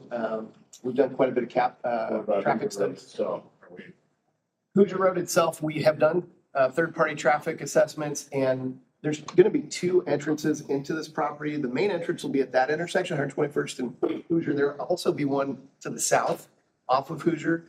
And so from what I understand from our partners, they anticipate people turning the first possible place they can. So if you're coming from 116th Street, you will probably turn at that southern entrance to get in, rather than past that, go to the roundabout and turn in there. Likewise, from the north, if you're coming from 126th Street, you'll probably go in on that roundabout, which would make sense because of that bifurcation there. And they really feel like it's going to be close to the same amount of traffic coming from both sides. They didn't think that Hoosier Road itself needed to be developed. Pedestrian and connectivity is a big part of this. And so there's a lot of contemplation on that to make sure residents can safely access the community center on like a bike or a walk, pushing a stroller. So that's a part of it.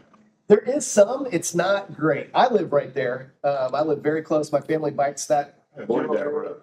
Avoid that road. I mean, it seems narrow and there's not a lot of pedestrian. I'm just concerned that. I can address the circulation part. We looked at it with our traffic consultant. We've made it a very simple circulation inside the actual site itself. In addition to the trail connectivity that you're talking about, we have a project that's going consecutively with the community center and the roundabout to connect the west side with a trail from the roundabout all the way down to the existing trail, which is right there, I think north of 116th Street by that neighborhood right there. So we're going to connect that so you have a continuous connection from 116th Street all the way up to the community center. And that roundabout is more focused on pedestrians. So we have the speed tables on all of the crossings on that roundabout, designed similar to what we have on Southeastern and Cynthian on the neighborhood side and on the school side. So you will see that all around just to kind of promote that pedestrian connectivity and access to the community center. Thank you. Other questions for Jake? Yeah, will employees have the benefit of using will that be an employee benefit so that way they can help meet their health and wellness goals of the community center? Great question. Yes. Yeah, actually, Elliot and I had a chance to sit down and kind of talk through exactly what that could look like for a variety of things. So yes, there will be a benefit for city staff for membership at the community center. It'll probably be a little bit different depending on whether the staff work at the community center or are a city employee generally, but Yeah. all city staff will have benefit. Okay, yeah, that was one of my questions. And then I know that we've had conversations about this before. I've had concerns about companies that's going in there and providing services to people that are outside of Fishers and putting people that are in Fishers down on their list. And we want to make sure that with those contracts, that when those are going in, that that the Fishers residents are being moved to the top of the list. As we work on the contract with those companies, because some of them, from my perspective, are claiming to service a lot of Fishers residents, but from my perspective, they're not. That's what I'll say. That's fair and noted, 100%. Okay. And we've had those conversations as well. Yeah. And there's also staffing, you know, and there's a lot of dynamics that go into that, but I've had those conversations too, and I've said, you know, we do need to prioritize Fishers people. But anyway, we also talked about the accessibility and adaptive programs and things like that. So I appreciate those conversations and making sure that we're adding to the programming for seniors and people with disabilities. Are you going to provide a discounted membership for maybe anyone that's a senior or anyone that has a disability? They're on a limited income, and so didn't know. We will have a number of discounts. Seniors are one of those, active and veteran, military as well, free and reduced lunch as well. Folks that qualify for that. And, you know, we're still kind of fleshing out all the details there, so there may be additional ones. There certainly will also be quite a bit of corporate membership opportunities. So if a employer wants to work with the community center, they can offer their staff a discount to the membership structure. So, Couple more questions I thought of. Number one, military active duty, home for 2 weeks. Needs to work out. They can't miss their workouts. Is there any way that we can give these? I mean, they're not going to buy a membership. They're, you know, my son's in this, and it's a struggle when he comes home every year at Christmas. Okay, he's got to work out, you know, every day, every other day. It's part of his job to maintain that. What can we do for these people? yeah, I think there's probably 3 options. One would be, we are going to have a discount, so hopefully that would be a little bit more approachable number. It is a monthly rate though, so in that scenario, if they're only here for 2 weeks, that might not make sense. We also will have day passes, so depending on exactly what they're interested in, that might make sense. And then I would think the third thing would be, in this scenario, if your son is going to be living with you, we will have different membership options for a household. So like a group of people all living in the same physical address. And, you know, he could be, if you already have a household membership, he could be added to that and then would be able to use the facility with the others. Yeah, I would just encourage you to look at that and, you know, because I know my son's probably not the only one. Yeah. You know, what can we do? Can we give them a 2-week pass or something like that if they show their active military duty and they're limited to 1 or 2 a year and that passes X amount of dollars or something like that? Because I know that's one. For those with disability, is there any way that you can tie into the access pass that is put out by the state? And this is something that those, I think, Conner Prairie does it. Conner Prairie does it, Children's Museum has it, and it all goes through the Children's Museum. And like, my daughter can go to Conner Prairie, her and her staff, and it costs them like $2 to get in. Now, it may be a little bit more than that for this. I don't know. It may depend on what they're doing, but that might be a way to service those, you know, to kind of tie into that system or to learn something more about it. My last question will be, what's happening with Saxony Beach? Now that we have Geist open, we're opening the community center. What's going to happen at Saxony Beach? We sold Saxony Beach. Yeah, okay. Yeah, so it's under private ownership and they're developing what they want to do there. So, Okay. But I would welcome a contact for the access pass. I think that's in good timing and I'd be certainly open-minded to evaluating that. Okay, I could probably get in contact with someone at Conner Prairie. Yeah. Who works with that. Great. John, do you have any questions for us? I do not. Thank you, John. One thing, Jake, first of all, thank you. This is going to be a great project for us. Obviously, we're seed capital, cash reserves, kind of get everything up and running. The one thing I'll kind of, what the committee wants to see, and enterprise is, tracking performance. Yes. This is from a revenue standpoint, how many people we're servicing, how many expenses, all those kind of things. And have it almost as a separate enterprise that we're able to kind of track its performance. So that's one thing I'm going to be hoping the committee, I think, wants to really see. Yeah. Myself as well. So Lisa and I have been working closely to develop kind of a whole new look for what this enterprise fund will be. So there will be a lot more detail with management opportunities there, I think. And I do think we are going to have quite a few goals. I mean, we already have goals set for membership units for opening for year 1, year 2. We're going to have revenue goals. It's going to be a little different feel than most of the rest of the departments here. So, yeah. Awesome. Thanks, Jake. That was a master class in answering membership questions without stating the membership amount. It's impressively done. I'll get it down. I know it's weak point. Okay, sticking with quality life initiatives. Monica.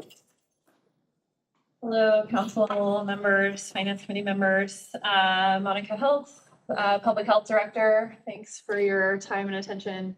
And also, I just wanted to say, for those of you that have been around for a few years, thanks for creating the health department. Because, I mean, honestly, because even though it was kind of an unusual circumstance in which we were created, I think that I feel uniquely fortunate among health departments in Indiana to not only have support of our elected leadership, but throughout COVID and beyond, but also to be able to work with all of our city departments in a way that most health departments do not have the opportunity to do. And what that leads to is creative partnerships. So you've heard mentioned through police. I think you guys were having the conversation earlier today about the transient populations. We work closely with those populations, and we have a referral process where they can refer folks to us. We connect them to the township trustees and the other services that are in the community. The same with fire. We work very closely with our fire department. We help analyze their data, for example, and are able to develop programming in response to that. So the 20% of their EMS runs, Chief went on and on about EMT certifications and paramedic certifications and how much of the work that they do being medical. We're able to take that information, such as the fact that 20% of their runs are calls, and we develop programming on that to prevent overutilization of our EMS services so that they're free when they have real emergencies. Where we can prevent, we do. So we look at who are the frequent callers. We reach out to those individuals to offer services specifically to try to prevent that repeat cycle. An example of that, I know you all are aware of our fall prevention program that we've started, and that's been going pretty well. We've recently partnered with the fire department a little bit more in depth since they are already in homes replacing fire alarms for folks, and that is a very popular program. We use that opportunity to also offer fall risk assessments because it is most of the same demographic, and we know how detrimental falls can be for folks in their lives. So you heard Marissa mention some of the mental health programming that we've done in the parks. The Wellness Wander signs just got installed last week, actually, with our community health advocates and our culture of health ambassador, Jenny Zimmerman, and actually working on a partnership with another organization to sort of move those as kind of a service project for them. So really kind of expanding those community benefits. A lot of what we talk about in this community center, the community building, the connection, the trail connectivity, all of this is public health. So I don't want to be too grandiose, but all of this is public health. Even the sewers, public health departments actually started out as sewage maintenance. And I love that Jonathan is focused on making sure that that infrastructure is sound. Just a quick mention of that. We do have some septics in the city, especially in that annexation area. So that's something that we're responsible for as a health department, a septic system, monitoring and maintenance, and then potentially if there are issues in septic systems, making sure that those get remediated. So I don't know if you knew that was something that we did, but just FYI, wastewater treatment is important. We would love to see everybody on sanitary sewer because septics are not fun from the health department regulatory standpoint. Huh? Big of a problem. It's not a huge problem because we don't have a ton, but we do have some, and that annexation area, I think, has more.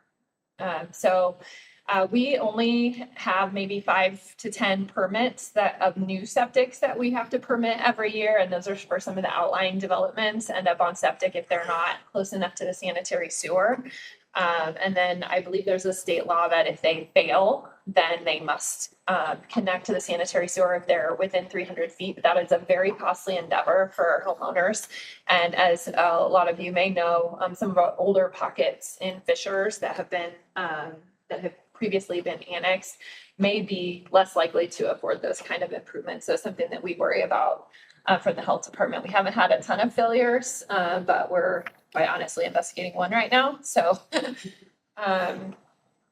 it's just something to keep note of as some of this previous infrastructure ages and as we're thinking forward. I didn't intend to talk a lot about septic tanks, so apologies. Sorry. No, it's okay. It's interesting, right? It's fascinating. Sewers. Just love the sewers. Yeah, well, I do too. Like I said, that was the beginning of public health was sewers, and then followed closely by infectious disease, which we've all been through recently. So again, I just want to appreciate all of these partnerships because we have the opportunity as a health department to really kind of tweak and pull levers in a preventative way that you and most residents don't know that we're doing, right? To say, how can we improve the quality of life and wellness for our residents and know that we're intentionally looking at that from a public health lens to say, whether it's toe kicks for preventing falls or whether it's supporting our EMS division or whether it's making sure that there's programming for all types of services and all types of needs. Really working on that connectivity. We have several mental health teams with different department leaders where we talk about the importance of connectivity. The Surgeon General recently put out a report on social isolation and loneliness. So we say, how can we intentionally provide programming as a city that really helps connect people, even as simple as what kind of benches versus tables we put in through Public Works. For example, the circular tables at the AMP over here, those provide more opportunity for people to meet other people, to connect with other people than, for example, a bench that just kind of stares out into space. And people utilize them that way, and you can see it every day, and that's important. Right. So our opportunity to sort of feed into some of that decision making is really unique and special. So I want to thank you for giving us that opportunity. I think we're really trying to take advantage of that. So hopefully you're seeing that in some way. Now, related to our budget is a little bit different. We don't have any budget on the general fund that the rest of most of the city departments are on. We have the separate health fund. John, I think you mentioned when we gave out our annual report that we have a relatively low funding rate for that health fund. The tax rate for that comes from property taxes. Now that on this slide is the last column. So the first column is HFI state funds. So this year is the first year we've received what is called Health First Indiana funds through the state. So that was, I explained this last year, but for John DeLucia and for you, Bill, that's a new thing for us. Like I said, we explained it last year, but it is a little unusual in that the state passed landmark legislation to fund the aging public health infrastructure in the state. We received this year about a half of what the anticipated full amount was, so about $1 million. Next year, we anticipate receiving about $2 million. That is opt-in fund, so at the county level, so the county has to opt in to receive that money. At this point, all the counties in the state have opted in for 2025 to receive that funding. We get our portion of that divided from Hamilton County based on population. So that's how that split is happening for us. Now, that goes through the state budgetary cycle, so it will be up for renewal this next session. So it's something that we're watching, and as we plan, we try to divide some of our funds so that if our core services that we have to maintain a health department. We have at least the bare minimum based on our health fund that's funded by our property tax dollars that are local. And then all of these extra things that we really want to do we would love to do as much as we possibly can. We try to make sure that those are kind of distributed proportionally, since we know we have to, as a health department, provide a base level of services. The fall prevention program is an extra, right? The clinical services are an extra. Septics are not an extra. Those are required. Birth certificates are required. Septics are required. Pool inspections and communicable disease follow-up and restaurant inspections are required. So we want to make sure we can still provide those base level services. So I have here the 2025 budget from the HFI fund, so you can see how that's broken out. And then we have our local funds that you can see, and then compared to increase or decrease from last year. Last year, that $3 million is on the 2024 budget, and that is seed money for the community center. That was money that we had from providing COVID vaccines. You may not be aware, we provided, we think probably more than anywhere else in the state, but we could only prove second most, 120,000 vaccines, and those were reimbursed through insurance. So that's where that money came from.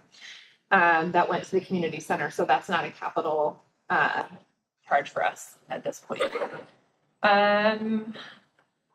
Any questions about that as we look at our areas of focus? We're really working on expanding our clinical services so that we are providing value-based services to residents to make it easy. Basically, if there's something that you don't want to have to go through your primary care provider for, you just want to get in and out. We're not looking to be urgent care. We're not looking to be primary care, but situated within the community center, we think it would be some great services to offer would be basic health screenings, glucose, cholesterol screenings, those types of things. We're looking at a travel vaccine program. Some health departments do that, not a lot do, but we do have a pretty mobile population here that travel overseas for work or for play, and that some of those destinations require vaccines. So that's a question we get a lot, and there is no place close to us that provides that service. I think the closest place is in Nora, in North Indianapolis, and it's quite expensive. We're looking at expanding some other clinical-based services where we think could be of value to residents, especially as they're coming in and out of the community center and interacting with us, since we're going to be right there in front and center. Like basic flu shots and stuff like that? Oh, we already do flu shots, COVID shots, we do all CDC recommended vaccines. The travel vaccines are a little extra. That's like yellow fever and stuff that's a little bit harder to keep and maintain, and also insurance doesn't cover those things. So that's one of our big efforts moving forward, is this clinical services expansion. And then going forward, really, like I said, we have this, kind of opportunity. Well, first of all, our strongest asset is our people. We don't have fancy trucks. We don't have a lot of equipment needs, that we don't resurface sidewalks or anything ourselves. So our biggest asset is our people. And so being able to utilize those folks, make sure that we can attract and retain excellent folks, provide a broad array of services, and really kind of tweak levers where we can, really as kind of architects of health in the community. So really using some of our community partnerships to have, again, that intentionality behind things, to say, look, this is what the data says we're struggling with in Fishers. How do we sort of tweak that in a meaningful way, whether that's a meaningful partnership with a hospital or a meaningful partnership with a community agency, or whether that's a service we provide. We want to make sure we're not duplicating anything that somebody else is already doing well, but that we're elevating it, amplifying it, and really working intentionally for the health of our residents to prevent as many disabling events as possible. I actually have another slide too, I think. Yeah. So that's just, again, this is sort of a repeat from last year, just as far as the Health First Indiana funds. They have specific requirements as far as how much percentage of of the budget can go towards different items. So they require that less than 40% of those specific funds be spent on regulatory efforts. So that's typically the septics, the wells, the pool inspections, restaurant inspections. So we funded one additional health inspector this year for 2024 on those funds because of needing to provide extra inspections for the restaurants. And then the rest of the funds, the intention is that 60 to 100% of that at least will be spent on some of those things like the fall prevention program, the social work, community health advocate, some of that, the things that aren't required for health departments, but we know are very impactful. We know that, any dollar towards prevention saves oodles of money on the long end. I don't have the figure today, but we know healthcare costs in general go up. So the more we can prevent, the better. So that's just how that's required to be split under the state legislature.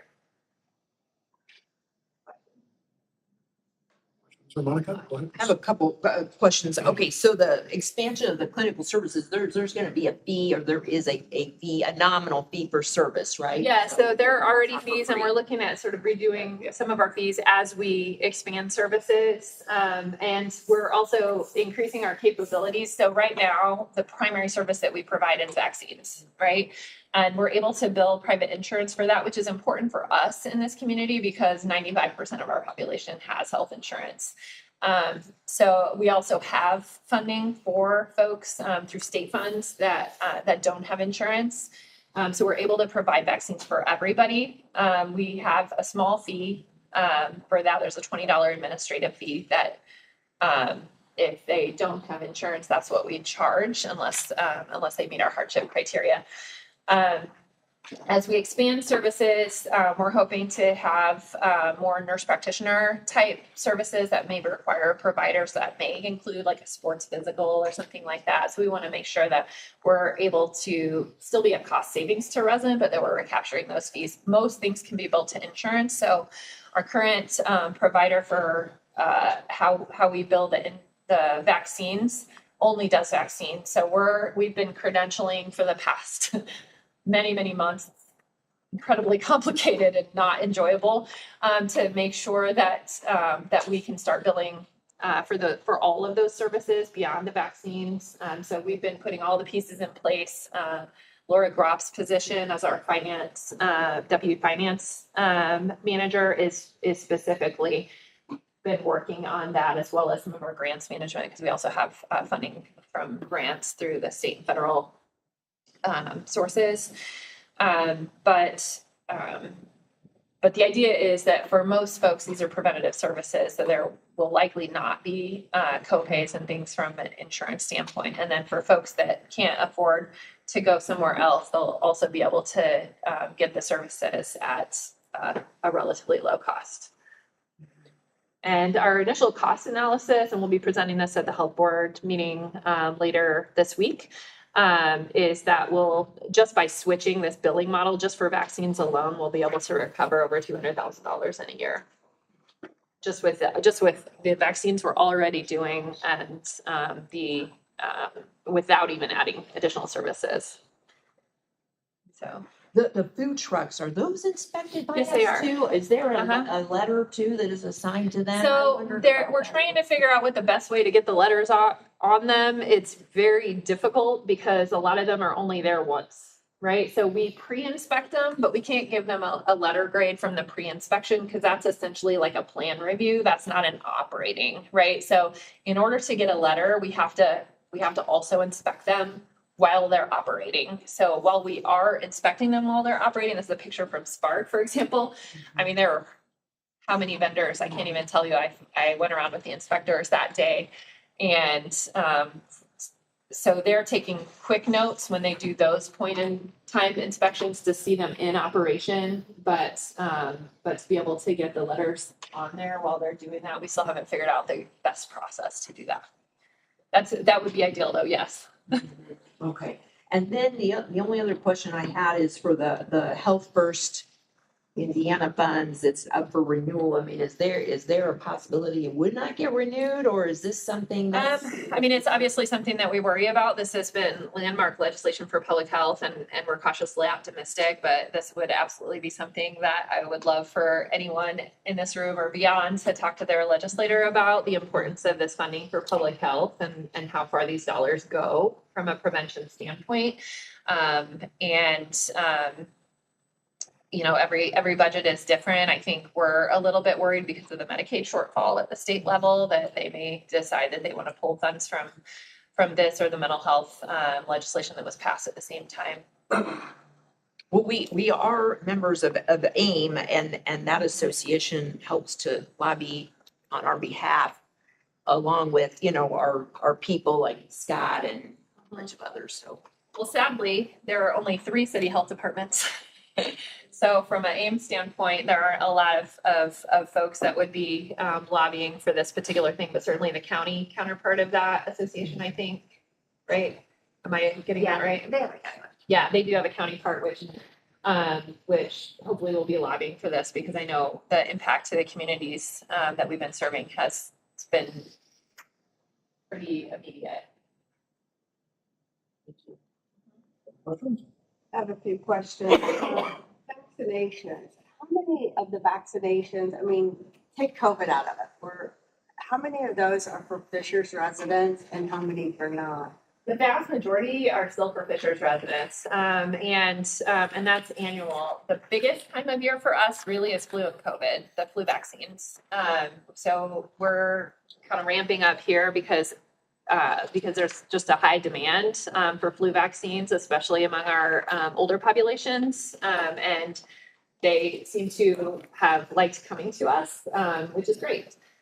So we're seeing a lot of folks for flu and COVID, and then back to schools, we have, like, for back to school vaccines are another thing. So we have direct referral pathways from HSC that whenever they have a child who's out of date, they can say, hey, we'll get you right into the health department so that we can get you, you know, caught up as quickly as possible so that you're not in danger of missing any class or any school for this.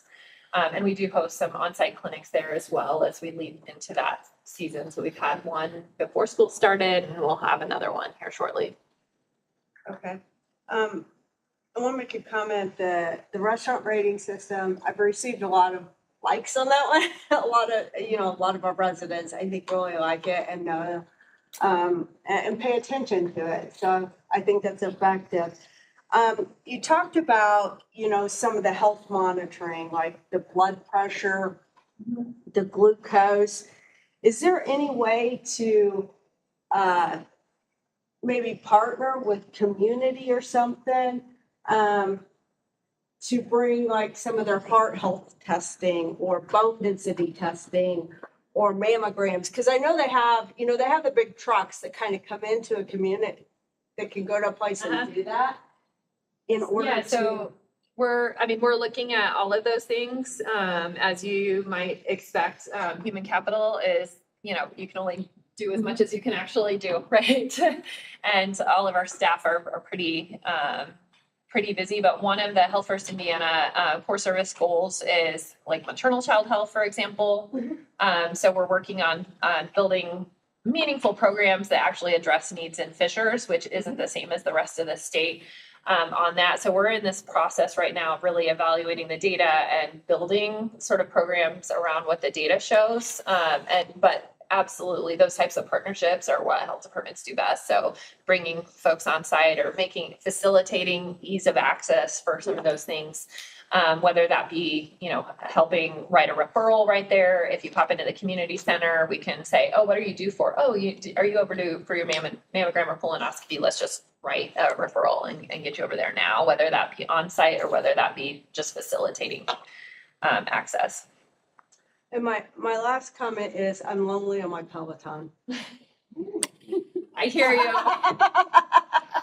I'm sorry, I had to get that in there. We're Peloton buddies. I've been listening lately. John, do you have any questions for us?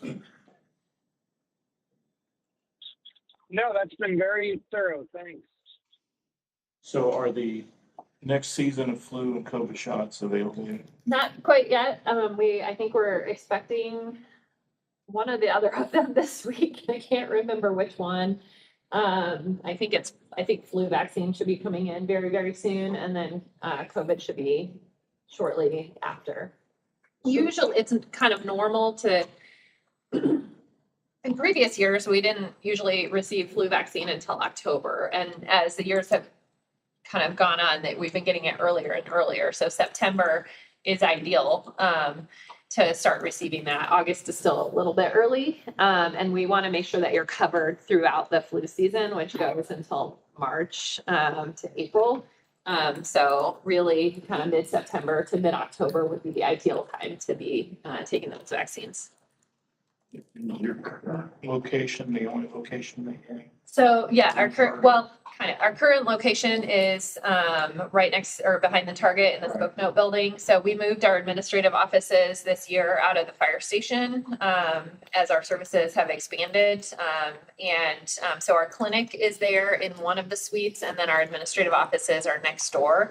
Now at the end of 2025, we'll be moving into the community center. So we also have budgeted moving expenses for next year again as we move into the community center. And that'll be the only location at that time? That'll be the only location specific to the health department. Now, our vital records, which is birth and death certificates, and our permitting for the inspections are still in the CSB building because those are more customer service oriented, and our inspection departments sit in permitting and inspections, and that department is located there. So they're part of that structure. Well, I'll just, I think that's all great. I'll just express a concern that one location east of the highway isn't enough, given our population is, a lot of our aging population is on the west side. And so I think we need to keep an open mind about when you make that transition of what we can do. Maybe keep the current location. Do we lease that building? Do we own that building? We lease it. We lease that building at this point. Yeah. We're a big place. Huh? We're the third largest city in the state. Yes, and we're still growing. And we definitely are taking note of the population. That's something that we in the health department analyze pretty often on the shifts in demographics and what that institution. I got some ideas. We'll talk. Great. I really don't have any questions, just nice to see things. We started this health department and some of what we all went through at that time. To get to the point where now we're just kind of moving forward and really taking care of residents. So thank you for what you've done for us. Yeah, and I'm always open to any great ideas you guys have. We always have some. Thank you, Monica. We're getting there. 3 more to go. We'll keep pushing on. This is all the department? This is not everyone either. Yeah. This is all we've brought forward today for you guys. Tim, we focused predominantly on the capital play for engineering, which has been a hot topic the past several years. Well, good morning, everyone, council. I'll make this as quick and concise as possible because I know there's going to be a lot of questions on this. Big priorities that we have obviously on our end for our department is we try as much as possible to be fiscally responsible year in and year out. So we're watching our budgets, we're watching all the work that we're doing, and we're also executing on a lot of those things. We want to reinvest in our employees. We want to be less reliant on consultants and more of our internal expertise. We have good people within engineering and DPW that can carry out a lot of that work. I'll just touch on some of the projects that we have currently under construction. We have the big ones, State Road 37 and 141st Street. That's started, and that's one of the most anticipated projects, I want to say, here in Fishers. But we successfully bid that and we awarded it, and it's under construction. You can see a big hole right now currently on 141st Street and 37. That is slated to be almost complete by the end of 2025. We have a bunch of little lingering things that are going to lead into 2026. But you can see that significantly done by the end of 2025. One other big project that is on the southwest side of Fishers is 96 and Howsonville Road. one of the big roundabouts here in the city, and that is slated to be completed here in October 2024. Work is being done as we speak, and it's been having great and expedited completion, as we can see. And then in addition to a lot of these projects, we have 126 in Southeastern. That roundabout is open. As you can see in this insert that we have, there is a connection road that is still under construction, but that is not impeding on the traffic on Southeastern, nor on 126th Street. In addition to these projects that we have under construction, we have a lot of the projects that are under design, which are to be started in 2025. And one of the big ones that you can also see here is 136 widening from Southeastern all the way to Cynthia Ann. That's a very significant project that we have on our northeast side.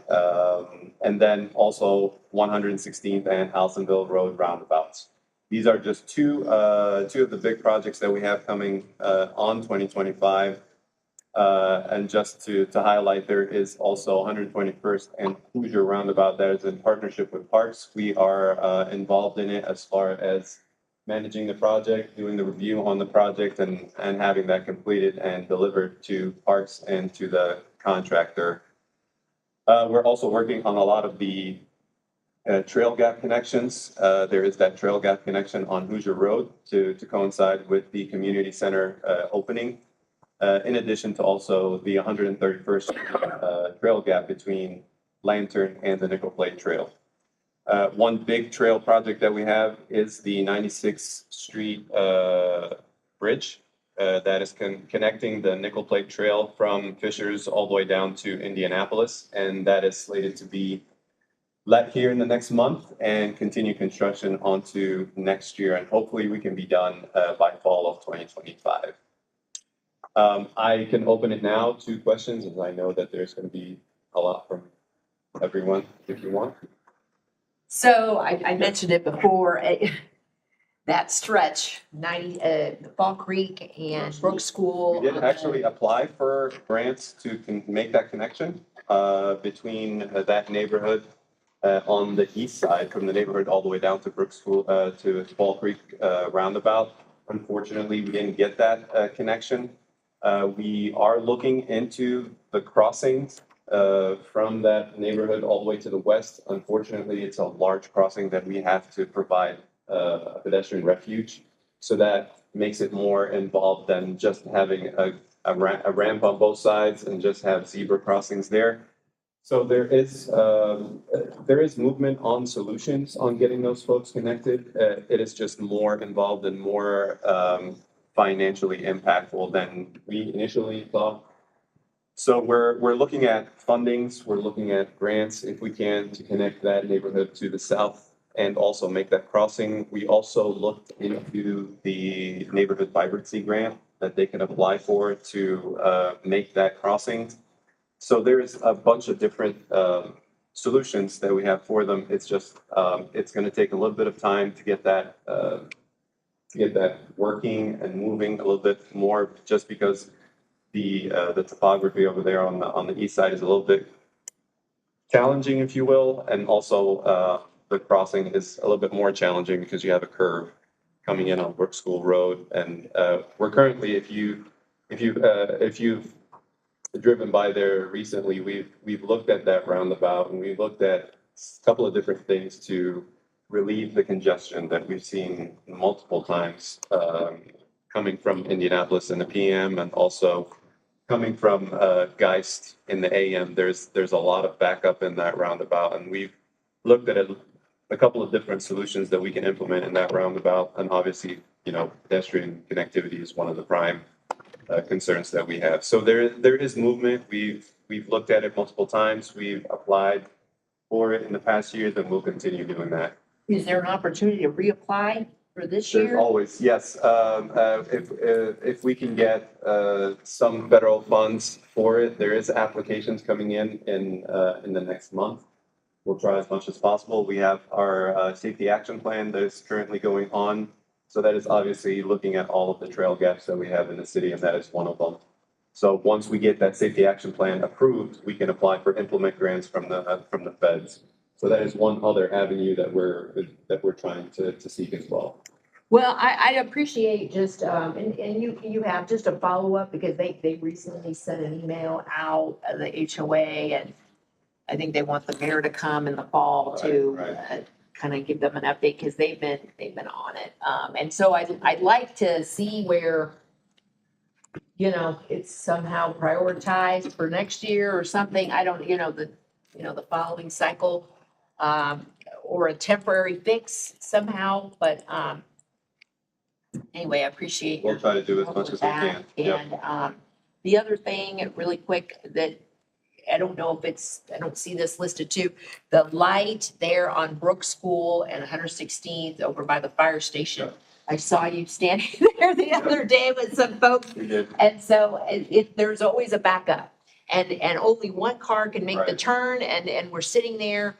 And so is that on a Yes, we've actually somehow for this next year? based on our field visit, we stayed there from, I think, between 4:30 and 4:45 all the way to 5:45. We've seen the issue that you're talking about. There is a lot of difference in green time that we've seen between 5 and 5:45. So we've told our traffic consultant to update the green time on Brook School Road to allow for more than one car. We've seen the time gap that lets 1 or 2 cars in to 7 cars in. And one of the things that we're looking into is that we've been always relying on consultants to operate our timings.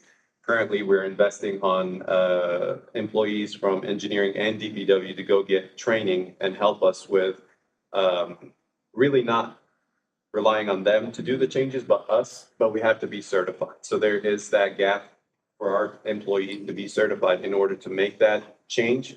But we did let our consultant know that we want that change on Brook School Road to have maximum for that left turn lane. And I think we've seen an increase in traffic between 5 and 5:45. So that is one of those time intervals that we want to see that green light increase. Okay, thanks. And then this training that you're talking about, is that put into this budget, some of this training for this? Yeah, we have that included in our budget, in our personnel budget, and DPW also have that in there. So, Well, that's a good yeah. thing. Yeah. Thank you. I don't have Go ahead. Oh, yeah, he knows I have questions. He's ready for it. Okay, 146th and Allisonville, when's that one expected to be done? That one is a county project, Yeah. and that is slated to be done by end of this year, hopefully. But obviously, with construction projects, we see whether push that out. But I can get a quick update from the county on when that's at least allowing left ins and left outs onto Allisonville Road, because I know currently it allows them to go through, and it allows the right in, right out from Allisonville to 146th Street, but it doesn't allow you to take a left from Allisonville or a left from 146th Street. So I can get a quick update from the county on that. So here's my concern, and I've mentioned this to the mayor several times. You got 146th and Allisonville going on. It states that 37 and 141st is not going to be done until fall next year. And then you want to start 116th in Allisonville. So you and I are going to have to get bodyguards. I mean, I'm just telling you. You can put that in your budget.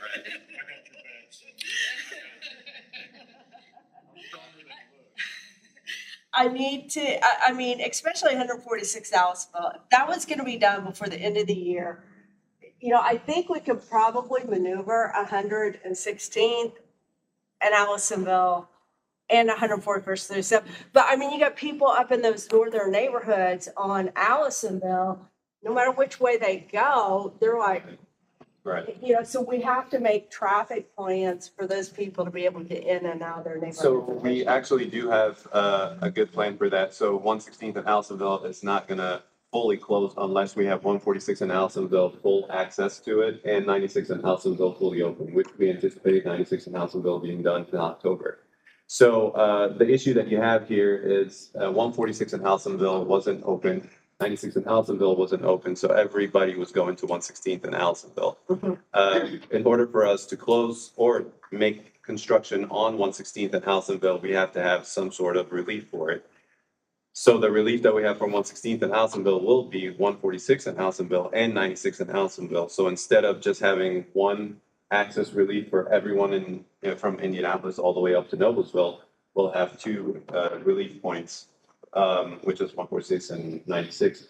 In addition, next year's MOT plan on 141st and 37 is going to have the west side open. So you'll have access to 37 on the west side of 141st. So all of these neighborhoods can access 37 in the time of 116th and Allisonville being constructed. So in addition to 146 in Allisonville, 96 in Allisonville, we'll have 141st and 37 open for all of that traffic to have some relief going. Okay, that was my main concern, is that west side of 37 in those neighborhoods. I think Larry lives up in that area, don't you? I do. Our intent is to never let Larry leave. Okay. But yeah, so the timing kind of comes into play where everybody can have a relief in order for us to do 116th and Allisonville. So there was a bigger plan in actually 116th and Allisonville was supposed to go this year in 2024. The move actually helps with traffic overall in the area with having all of those relief points available for 116th and Allisonville. And then my next one is, I know Steve Killenbach and he just sent me a very cryptic message. I got it fixed. Or I think he said, I'm on it, or something like that. But the stoplight at 106, or Allisonville and River Glen / Sunblast, it was literally, he said he timed it at 3 seconds. I've timed it at 5. Somebody else.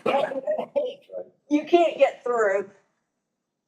I'm trying to turn left, waiting for a couple of cars, and the guy coming this way is flipping me off because I'm like, no, I think that was another intersection that we did let Steve Fairbach know to adjust the timings on it because it just didn't make sense. Some of these, and one of the things that we've done actually this year is we've changed contractors that do the maintenance on our signals.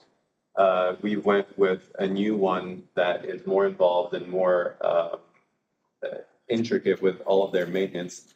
They go into all of our cabinets and make sure that all of that infrastructure is working appropriately. If nothing is working, they take it out and they replace it right away.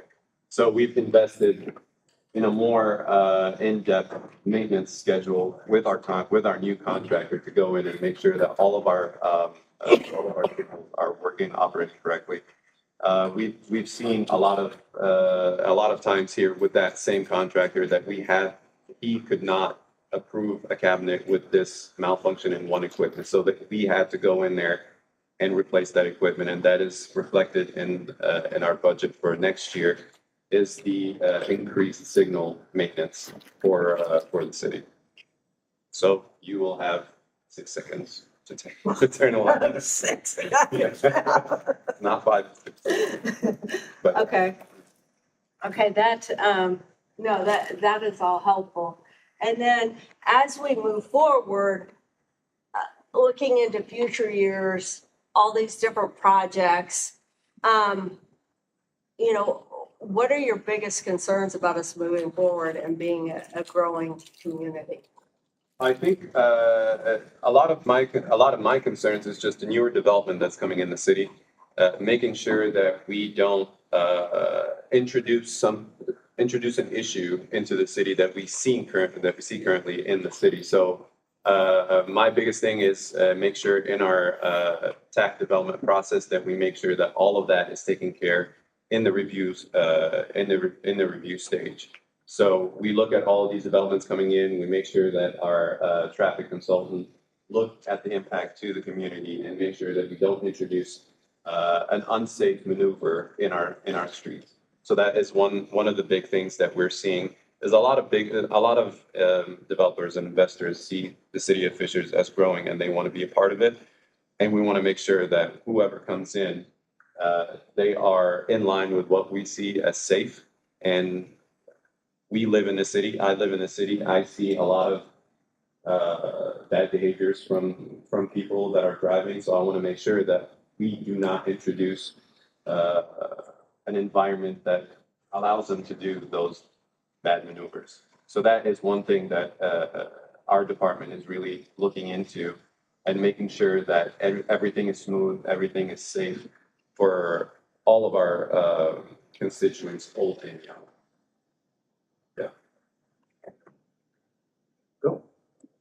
I just have a couple of project-related questions and then one bigger macro question. The Lantern Road Trail, is that the sidewalk along downtown? Is that what that project Yes, is? the Lantern Road is from Morgan Street all the way down to Pullman Point. We've managed to get most of the people on board. There is some hesitation from some, but we're trying to work as much as we can to get that all of that connection done. We have pretty much 99% of the people on board. There's just that 1% that we're working hard on getting that easement from.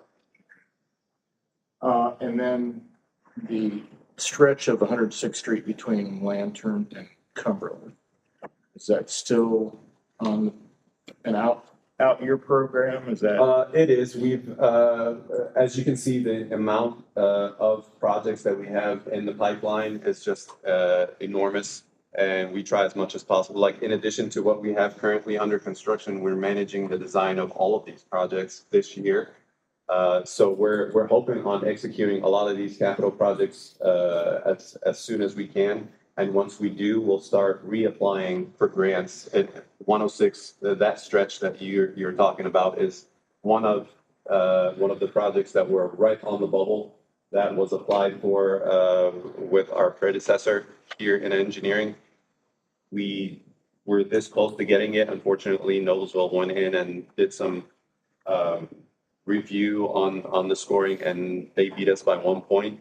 So that is one project that it's ready to be applied for again, but we just want to make sure that we apply for it in the right time and we have the budget to apply for it.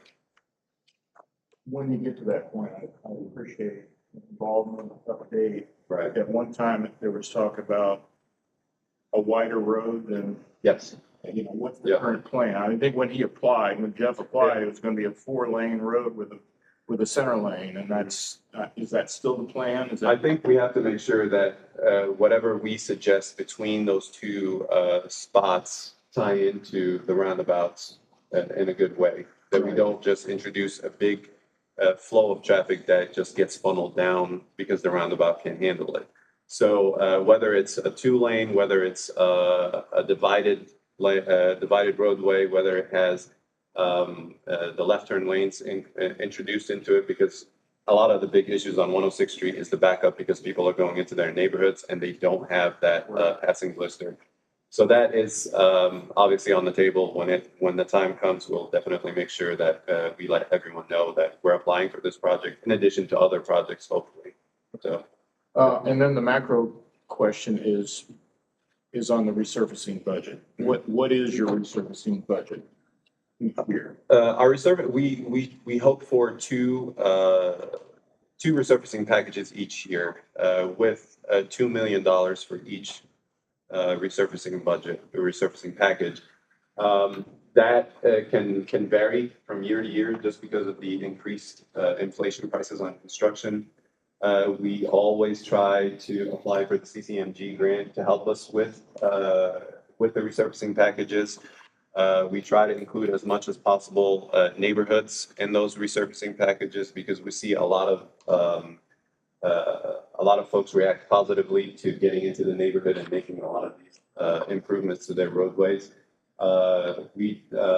So we're looking at a lot of the years to get 2 or maybe even 3 resurfacing packages. But as you can see, we try as much as we can internally to inspect all of these projects in-house. A lot of the issues that we see is if we take this inspection out to a consultant, it's 3, 4, 5, maybe even 10 times the cost of just doing it in-house. So a part of the reinvestment in our personnel is getting our inspectors up to speed in order for them to be NDOT certified and take on all of these projects as far as inspection. In addition to inspecting our trails and capital projects, we have to inspect all of the right-of-way permits we have to inspect the developments, and we have to inspect the sewers. In addition to helping also DPW projects, like the sidewalk project, and inspecting those as well. And the resurfacing projects. So there's a lot of work that needs to be done for us to put out these resurfacing projects out there. Is the 2 million plus 2 million, 4 million a year, is that pretty consistently what you've been doing? I've been trying every year to make that a budget consistent with all of our resurfacing packages. Sometimes we get curveballs here and there, so we have to dial back on the resurfacing to allow for a lot of the other capital projects to move through. One caveat that we have on all of these projects is that they were applied for grants before the inflation during COVID.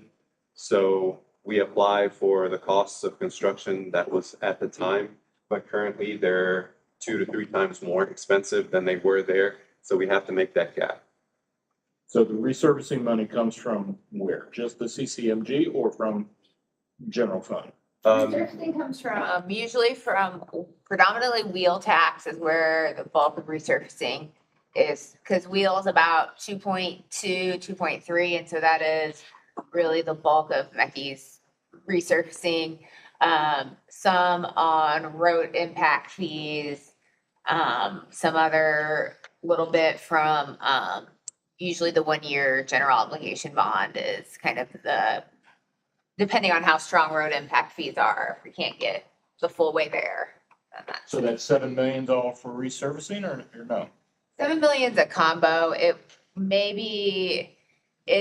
is the 1-year GO is it's trails, it's a portion of it goes to Tabitha. This is MECI's share, and it is just various road projects. So it could include resurfacing, it could include 116th and Allisonville, it could include, I forget the other Yeah, ones the now. 1-year GO bond helps funds a lot of these projects in addition to some of the resurfacing packages as well. But it does go towards the construction and inspection as well. How far does, let's just say the 4 million, the 2 million plus 2 million resurfacing packages. How far does that go in a given year? How many neighborhoods? So like the parks, how much did the parks cost? Like, oh, the part, so I think this year we did get lucky and got the CCMG grant. The CCMG is, they increased it from 1 million to 1.5 million. So we were able to match it and even go a little bit beyond to match with the 2 million that we have.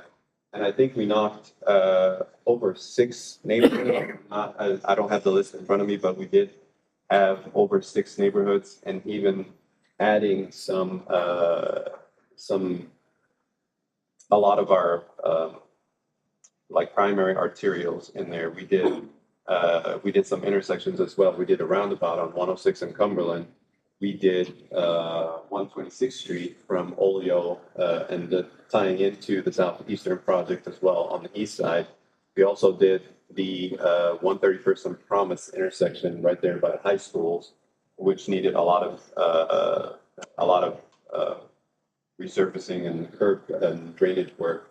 So in addition to neighborhoods, we do try to get our thoroughfares addressed as well in those packages. So we do get significant neighborhoods done, and it just depends. And we got lucky this year with the contractor and a good bid as well. So that's really fortunate for us that we got all of the neighborhoods done. but given that, we only did 6. Well, I can give you a very. Why don't you do that? But we did also. My point is, if you had more money, could you do more neighborhoods? 100%, yeah. And we did some concrete conversion as well. Like at Walnut? Yeah, Walnut that proved to be very, very troublesome because a lot of these concrete roads that go in, they went in about 20, 30 years ago. Oh. And they went in without under drains. So it's pretty much a concrete road on top of a swimming pool.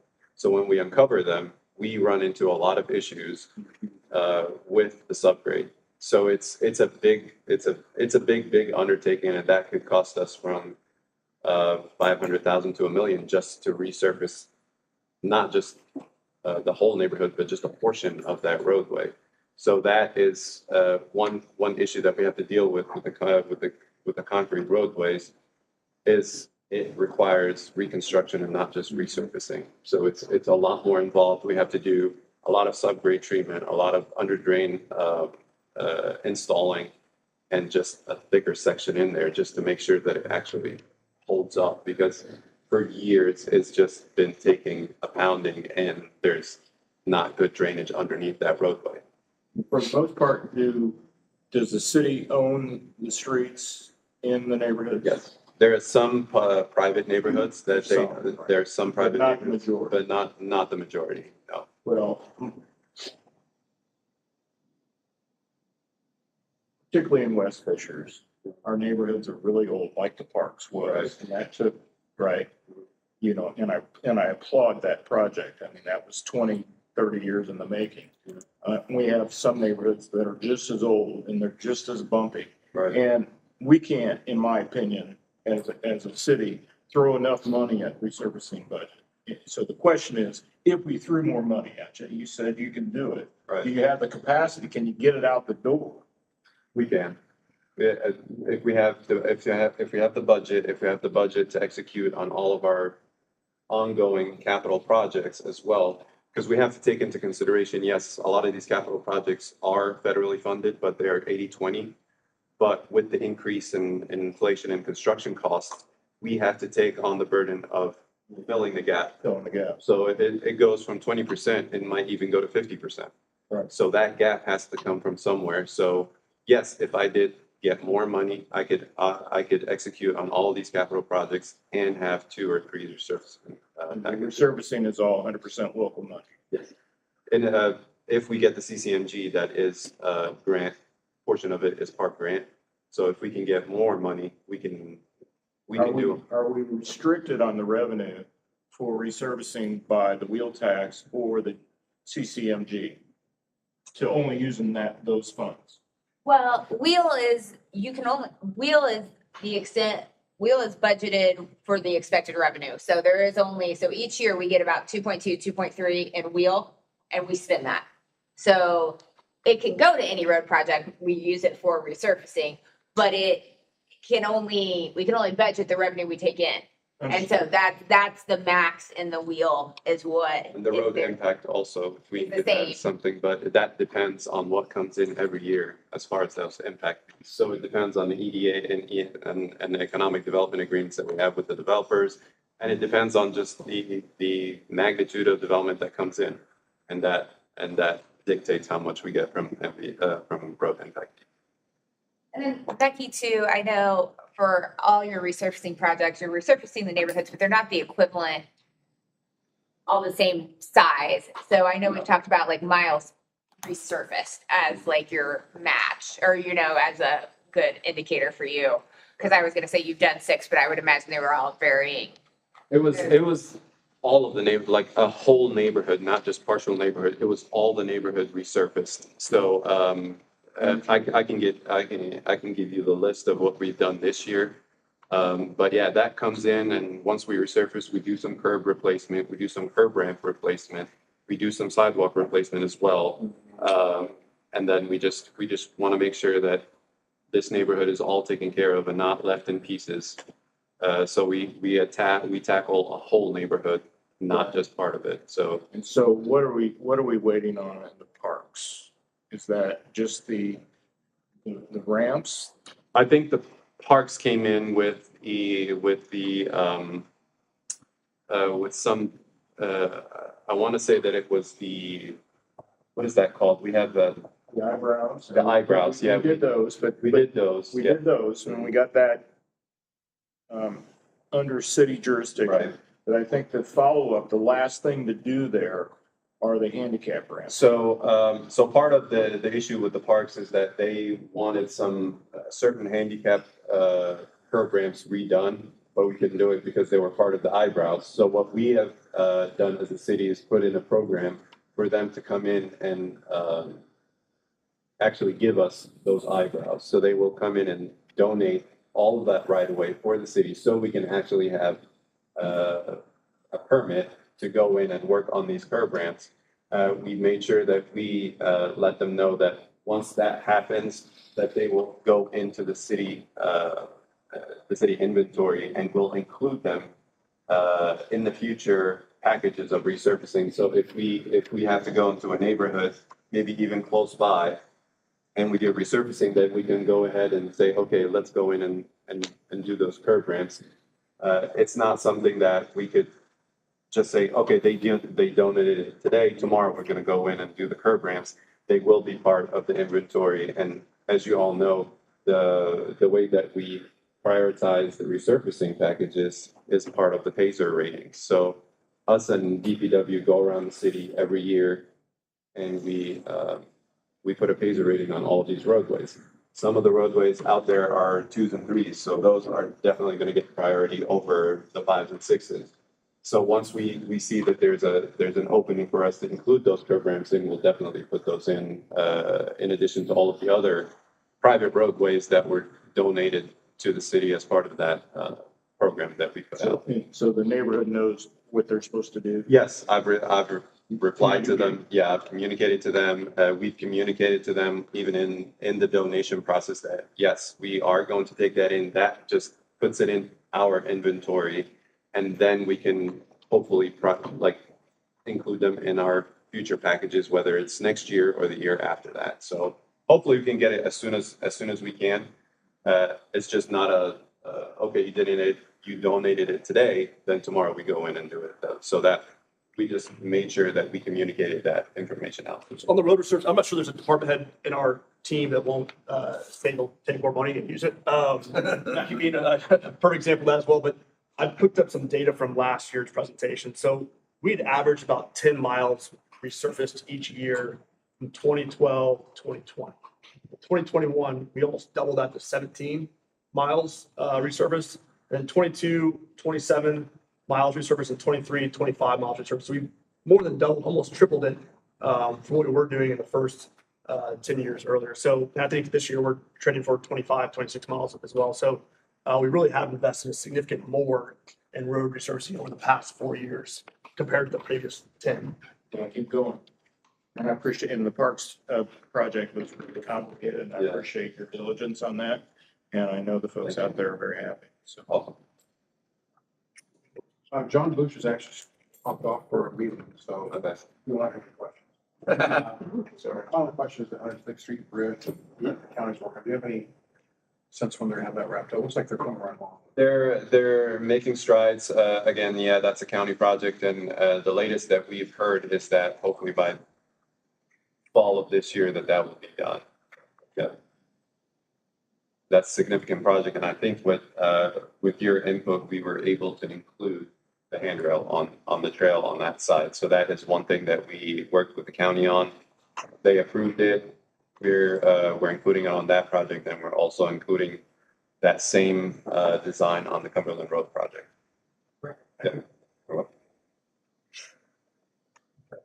Okay. Mr. T. Gaynor, IT. Make this brief, otherwise. The Bill Shakespeare of IT right here, so we gotta figure out brevity. Right. So in general, I think you probably picked up a trend through almost everybody's presentations that technology and data and being predictive and proactive is a big part of what this organization is and needs to do going forward. So obviously my department's role is to make sure they're able to achieve that mission. Really the increases that we have predominantly are the increases that come as a result of that work.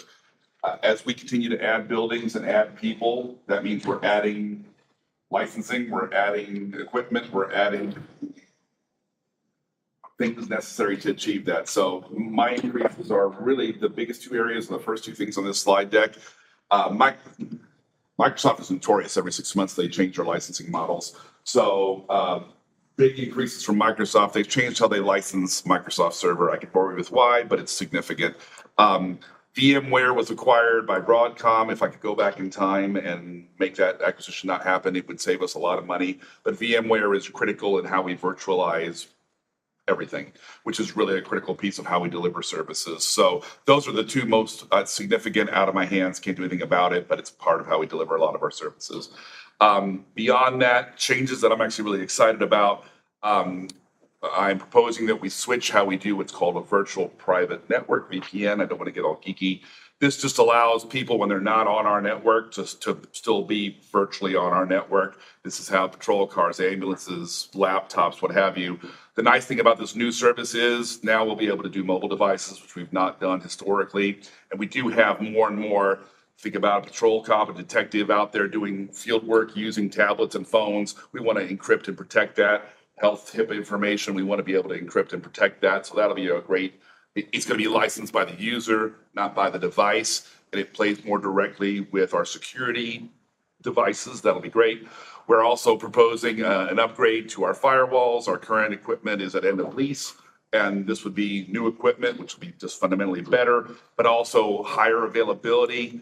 That would, what I care the most about, and I've always cared the most about, is communications and ensuring ongoing connectivity in the event of a crisis, whether that be, you know, knock wood, we haven't had a tornado run through Fishers, but whether it's some sort of natural disaster. What we have happen often is construction hits, you know, we're out doing something and somebody, oops, you know, we hit a piece of fiber with a backhoe, making sure that that doesn't impact our ability to do our day-to-day jobs. So with these new firewalls and with the variety of connectivity options that we have in place, it's just another way to ensure that we can achieve the mission with no impact to the variety of services that we deliver. So that's exciting stuff. Beyond that is some additional costs for things like, there are some additional software tools that PD asks for to help them when they're seizing evidence, to crack all these really encrypted endpoints and desktops and laptops that they deal with in evidence. There was also there is a lot of new technology actually in this building, whether it's closed captioning that we can do in the theater in real time, or graphic work, or the controls that we need to be able to do the lighting in the theater. There's also a decent amount of technology being proposed in the new community center. So with new buildings comes new technology, comes new, we have, you know, room schedulers and digital signage and all that kind of stuff. So there's, again, with, as we grow comes additional endpoints, additional licensing, additional technology, and that's where a lot of those costs are. So I guess as far as looking down the road, the big three sort of things that people that know me well know I don't sleep anyway. So what keeps me up is just, I'm up anyway, but really it's just that we continue to see less on-premise, which is intentional. It's by design. We have what I would call a hybrid environment, which is intentional. But those costs of services that are out hosted in the cloud, so to speak, those continue to, the costs from those providers grow, our headcount grows, our, you know, our footprint grows, so those costs increase. That's just cost of doing business. We can anticipate, you know, my ask is almost never going to be truly flat. My professional services will almost always increase because we're never going to, as an organization, we're never going to stay flat. So that doesn't keep me up at night.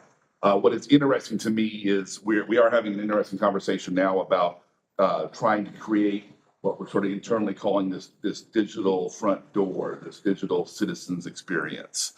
That, depending on where we land, may be the first real interesting opportunity for us to sort of pivot my gaze, so to speak, to the community and the region. I've been looking internally, as has been my career for the past 25 years, at supporting staff and the organization, not at supporting the citizen directly.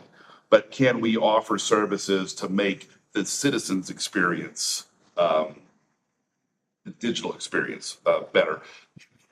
What that really means to everyone is, are we really, in my opinion, I think this means, are we willing to have the conversation about custom software, which we've never done historically? I've done that in my past life. It's just a different environment, a different shop, different staffing, different software.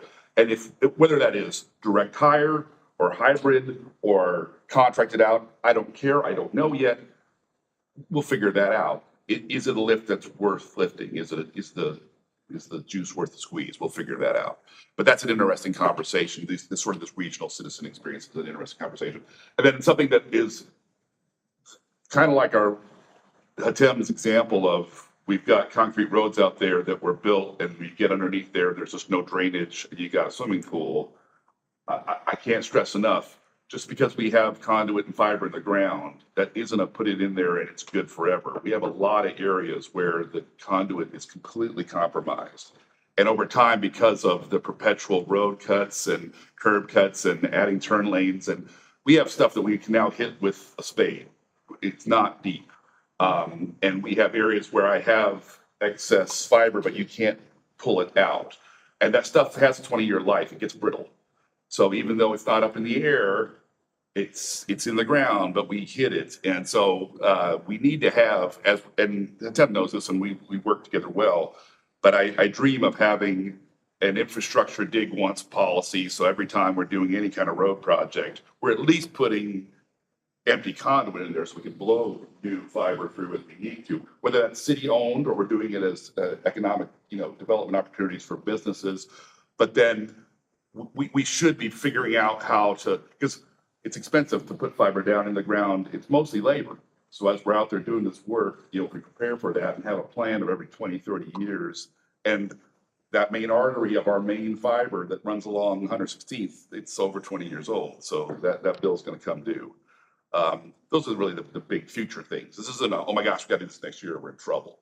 But making sure that we have a plan for that, or those are probably the biggest things long term. I'll chime in real quick on additional future years comment and then open for questions. There's no capital this year, but CCI is the fund that we typically use. It's a cigarette tax. That's typically what we use for Tracy for capital. And maybe because Monica is doing a great job, people are smoking less. Right, so that fund is starting to dwindle. And so just for a finance committee conversation, we need to identify what we do as that continues to drop. But we got to obviously reinvest in capital for Tracy. We're using the cigarette, we get a cut of the cigarette tax. Yeah. That goes to our CCI, which is, we use for IT capital. Is there a tax on vaping that goes into that fund as well? I have no idea, honestly. Well versed in the vaping world. Do you know that answer? I Vaping? do not I think. don't even know what you buy for vaping. I don't think It's- I don't it's think, like I really don't think expensive. vaping has, it is very explicitly a cigarette tax. It is called the cigarette fund. It is not been modernized to include vaping or any Can we of get a that. little bit of the money that we're putting into all the cannabis for putting in other states? Yeah, okay. a little bit of money. Yeah, Vaping it is is- smoke. It's It is only like old That's how we old paid. cigarettes. We did what my department calls the Bulldozer Project back in 2012, and that really, a lot of that was CCI that covered, but that was a lot of hardware, and the amount of servers that we have continues to decline. The amount of storage on-prem that we have continues to decline, and then the amount of cloud services. So it's going to be endpoints, phones, tablets, and laptops.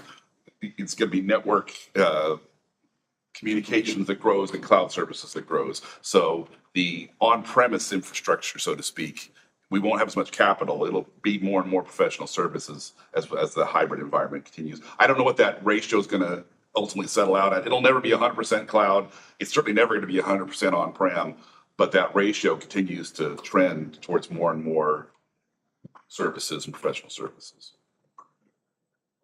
What concerns me here is, like you said, is the funding. Where do we get the funding for some of these projects? And I don't want to go back to you and to Lisa. As we move forward, we have this conduit down 116th Street. This is something that I think we need to be planning for over the next 3-5 years, so that way we can get that, make sure that we have the money to do that. I don't know if that's been started or not. Yeah, I'd say in general, all of our departments have kind of a long-term strategic plan, right? So I think Tracy, you could ask him what's he going to spend in 26 or 27 capital-wise. He probably has a rough estimate. It's constant reevaluation of those things. On our side of the house, determining what those revenue sources are is an ongoing effort as well. CCI is not gone or going away. It's just you can start to see that slight decline. So it'll be on us to identify other sources for sure. A great thing is with the 37 project, with all those interchanges, engineering, we do have access crossing 37, and that's county, parcels that historically would be challenging to cross, that now we do have pathways. So that's huge. And we do have some nice pathway along 126 that goes dang near down to Oleo. And we have wonderful relations with our friends at HSE and the school district. So there are opportunities for us to sort of share some pathways there. But I am concerned about 116. So I think at some point it may become a bit of policy, just developing a dig once policy. If we're thinking about road projects and resurfacing and new road projects, can we just sort of bake in? Let's not do single, 1.25 inch conduit. Let's do clovers. Let's do 4 banks, of 1.25 inch, and just make that sort of default policy. And there's certainly lots of other communities that have that kind of construction. And again, you're already spending the money when you're opening up the ground. So just planning for the future that way, I think is important. Tracy, one question I got. First of all, it's nice that we have council meetings here rather than over at Lunch Fishers. It's pretty great. It's been great for your blood pressure. Yeah, I didn't have to set up anything today. I just pushed a button on the wall. It's pretty great. Yeah. One thing I want to ask about is as far as security of our system. Yeah. How you feel about that? Because you always hear folks getting their data grabbed and holding it for ransom. And I get worried in my world. I mean, I'm totally in the cloud, but you never know. Someone could latch on to something in the cloud. I can say a few weeks ago, I got the phone call at 4:00 in the morning when CrowdStrike happened. And then for that first hour, you're wondering, was this ransomware? Because we had 2 counties hit that month and in July. And your first thought immediately goes to, is this ransomware? Was it our turn? Because if you think you're not going to get hit, you're kidding yourselves, right? But thankfully, in that case, it was something that turned out to be relatively easy to deal with, and life goes on. So we're very fortunate that we have an organization that believes in security, invests in it. We really do have well invested. The number one concern I have, honestly, is people, because ultimately the challenge in my role is that I don't have one business type. I'm envious of if I could just focus on an accounting firm that just has sort of one major type of user. But the needs of the Parks Department are very different than the needs of the Police Department, very different than the needs of the Controller's Office, et cetera. And that's not to diminish one over the other, but it does have different types of user situations. So that's part of the fun, part of the challenge. But we do have wonderful technology and tools that we invest in, but the number one concern, honestly, is the people. And making sure that we are perpetually testing and training, not just the edges. The old mindset is we just do penetration testing and we make sure those pen tests are happening annually and we check the box and we go get our cyber insurance and we pray. We hope that nothing happens. And now really it is perpetual testing. Thankfully, I do have a security ops group in my group. We have a chief security officer. Not every city has that, which is wonderful. I have a network engineer in staff. It's not outsourced. That's important. So my network team puts out campaigns, and depending on some people are not clickers and they don't have to be perpetually bothered. So they're not a concern. Other people, they're not doing things maliciously, but they are clickers. And so if you're clicking on things, they will get a different response. So that becomes a training opportunity of, here's why you shouldn't have clicked on that. And now you're on my list, so I'm going to hit you again in a couple of weeks and see if you've learned from the last time. So that perpetual training and reminding is important. And we do have tools that help us to assess and follow up and to perpetually educate the user. Because really, any organization the people are the number one concern. But don't get me wrong, we also have to have really good security measures in place, and we do. So, but then I will say that's one of the concerns. We have to also be very vigilant about the partners that we partner up with in the cloud. And none of them are perfect either. I don't care if you're Microsoft or VMware, insert whatever vendor you want to here. So we partner with StateRAMP and FedRAMP and the other groups there that do their best diligence, but it's constant vigilance, right? So, yeah. Other questions for? Well, with that conversation, the same thread of conversation, I find it sometimes difficult, and I don't know if the other council members do too, because you're scanning your email and And I do get, you've been targeted, right, but I'm not sure which email that was, but sometimes knowing like, should I click on this or not? I mean, I try to look at the caption, I try to look at kind of the person in the email, but it's very difficult and I don't know, are we not? Maybe we haven't gone through that training or whatever, but that's a good, to your point. I mean, I don't know that I struggle. In your roles as elected officials, it's even trickier. And I don't mean to be dismissive. For staff, easy examples. I get almost weekly anymore emails from the mayor that are from an outside email address. That's very obvious. It's not from Scott. And I get that boilerplate, this is from an outside sender. So I know right away that it's not from Scott.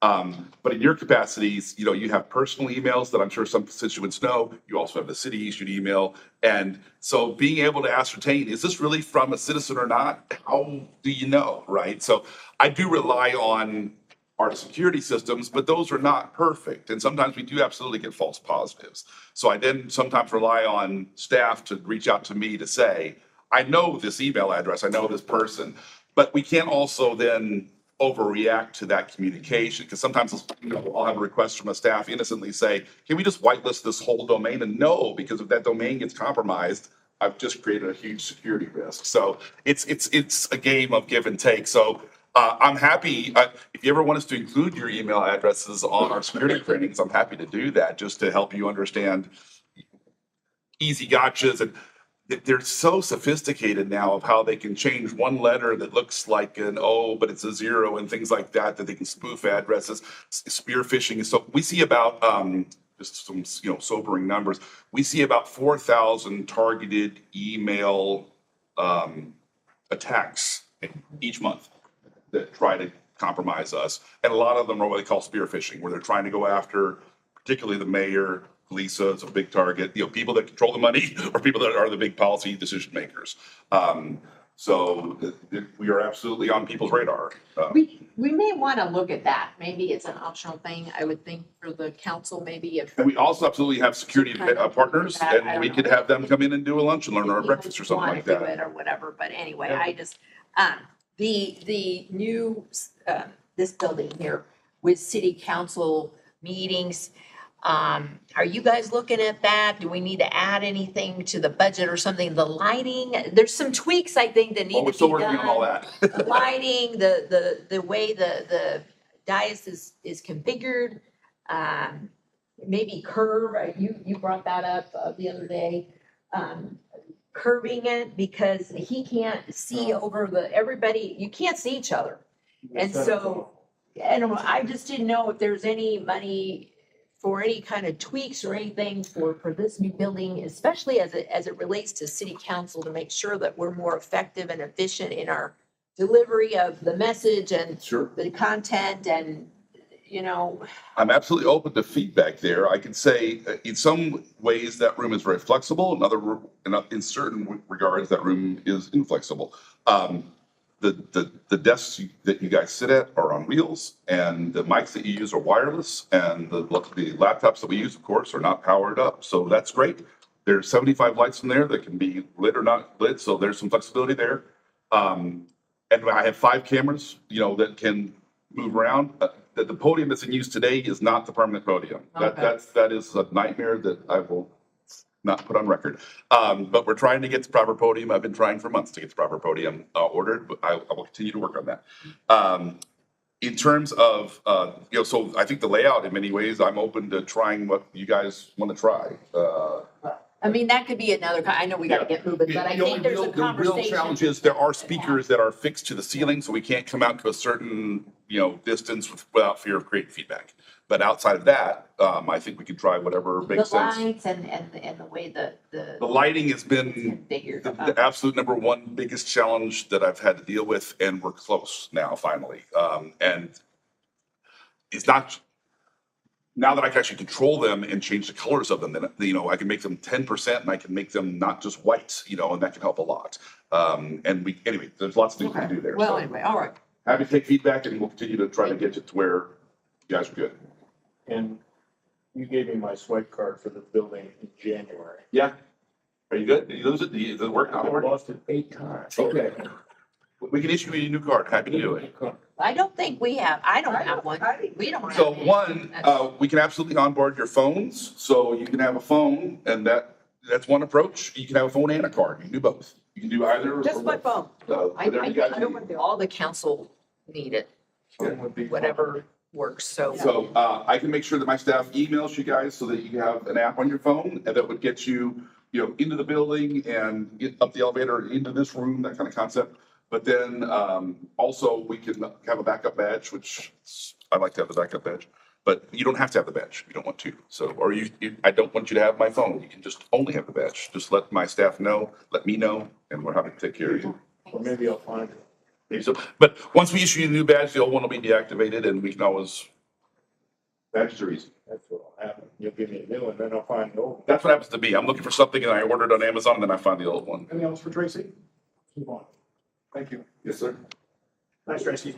Last but Tabitha. not least, Tabitha Miller. So, over 1,000 assets that Tabitha and her team maintain, from weed whackers up to ladder trucks. So anytime you see a fire truck, an ambulance, or police vehicle go by, you gotta know that Tabitha and her team are the reason why. Next year, she goes first. That's right. Reverse order next week. She can get on her day. Well played, sir. Well played. So we have about $3 million worth of requests in our fee budget. Tabitha, take it away.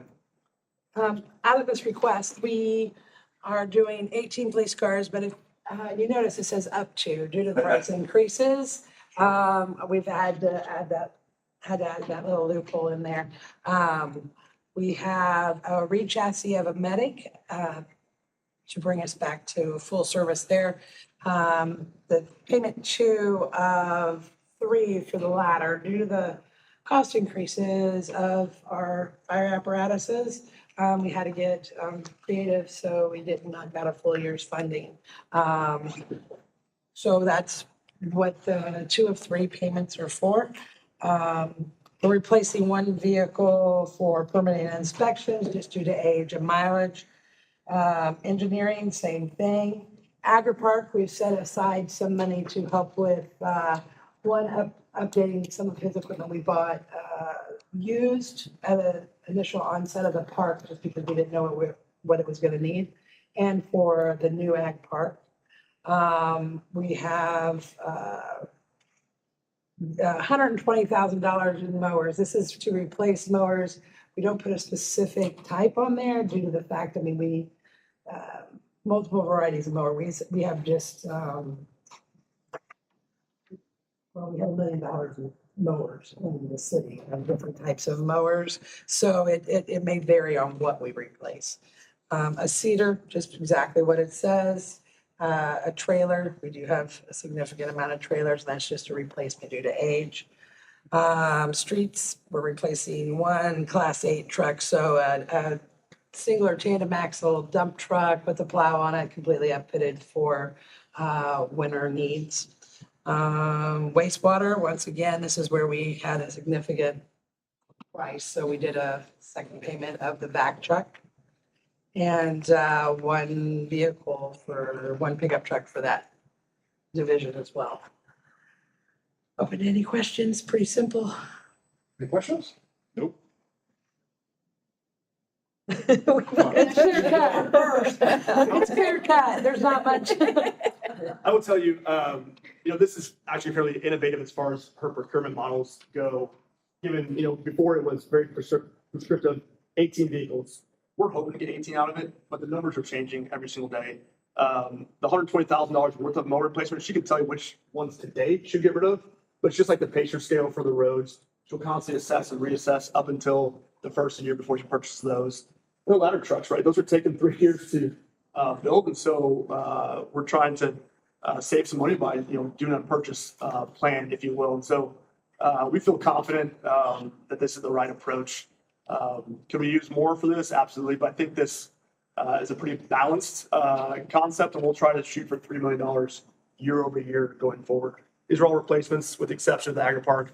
We're not really adding to our footprint on the fleet side.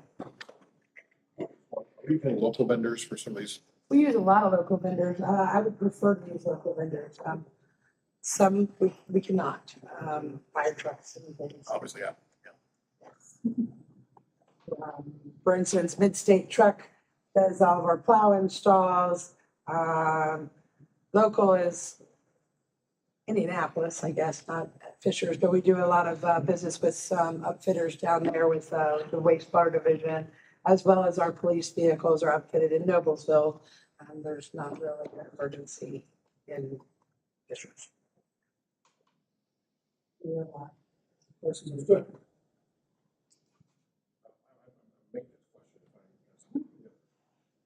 Police vehicle, how many miles can you get on a police vehicle if you take good care of it?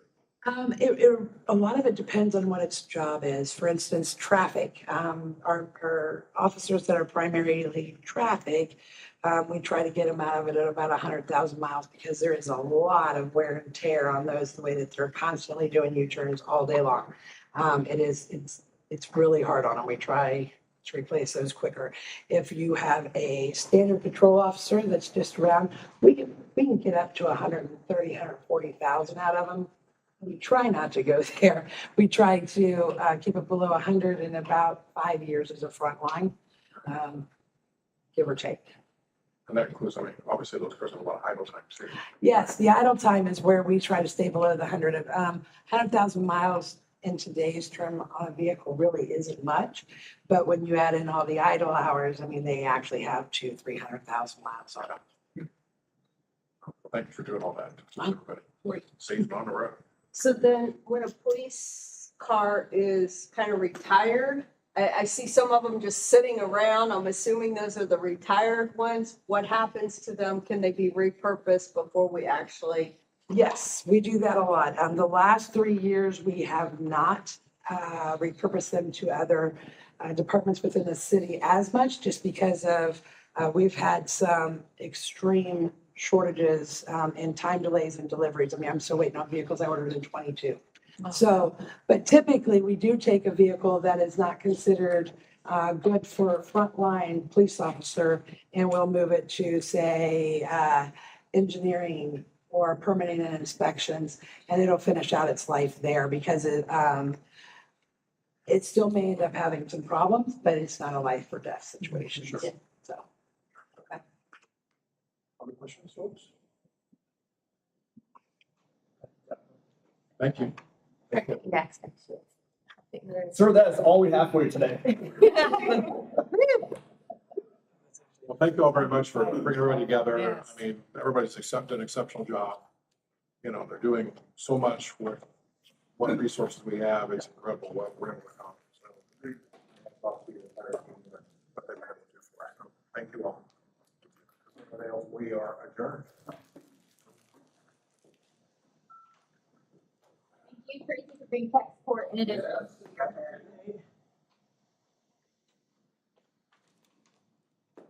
Thank you, guys.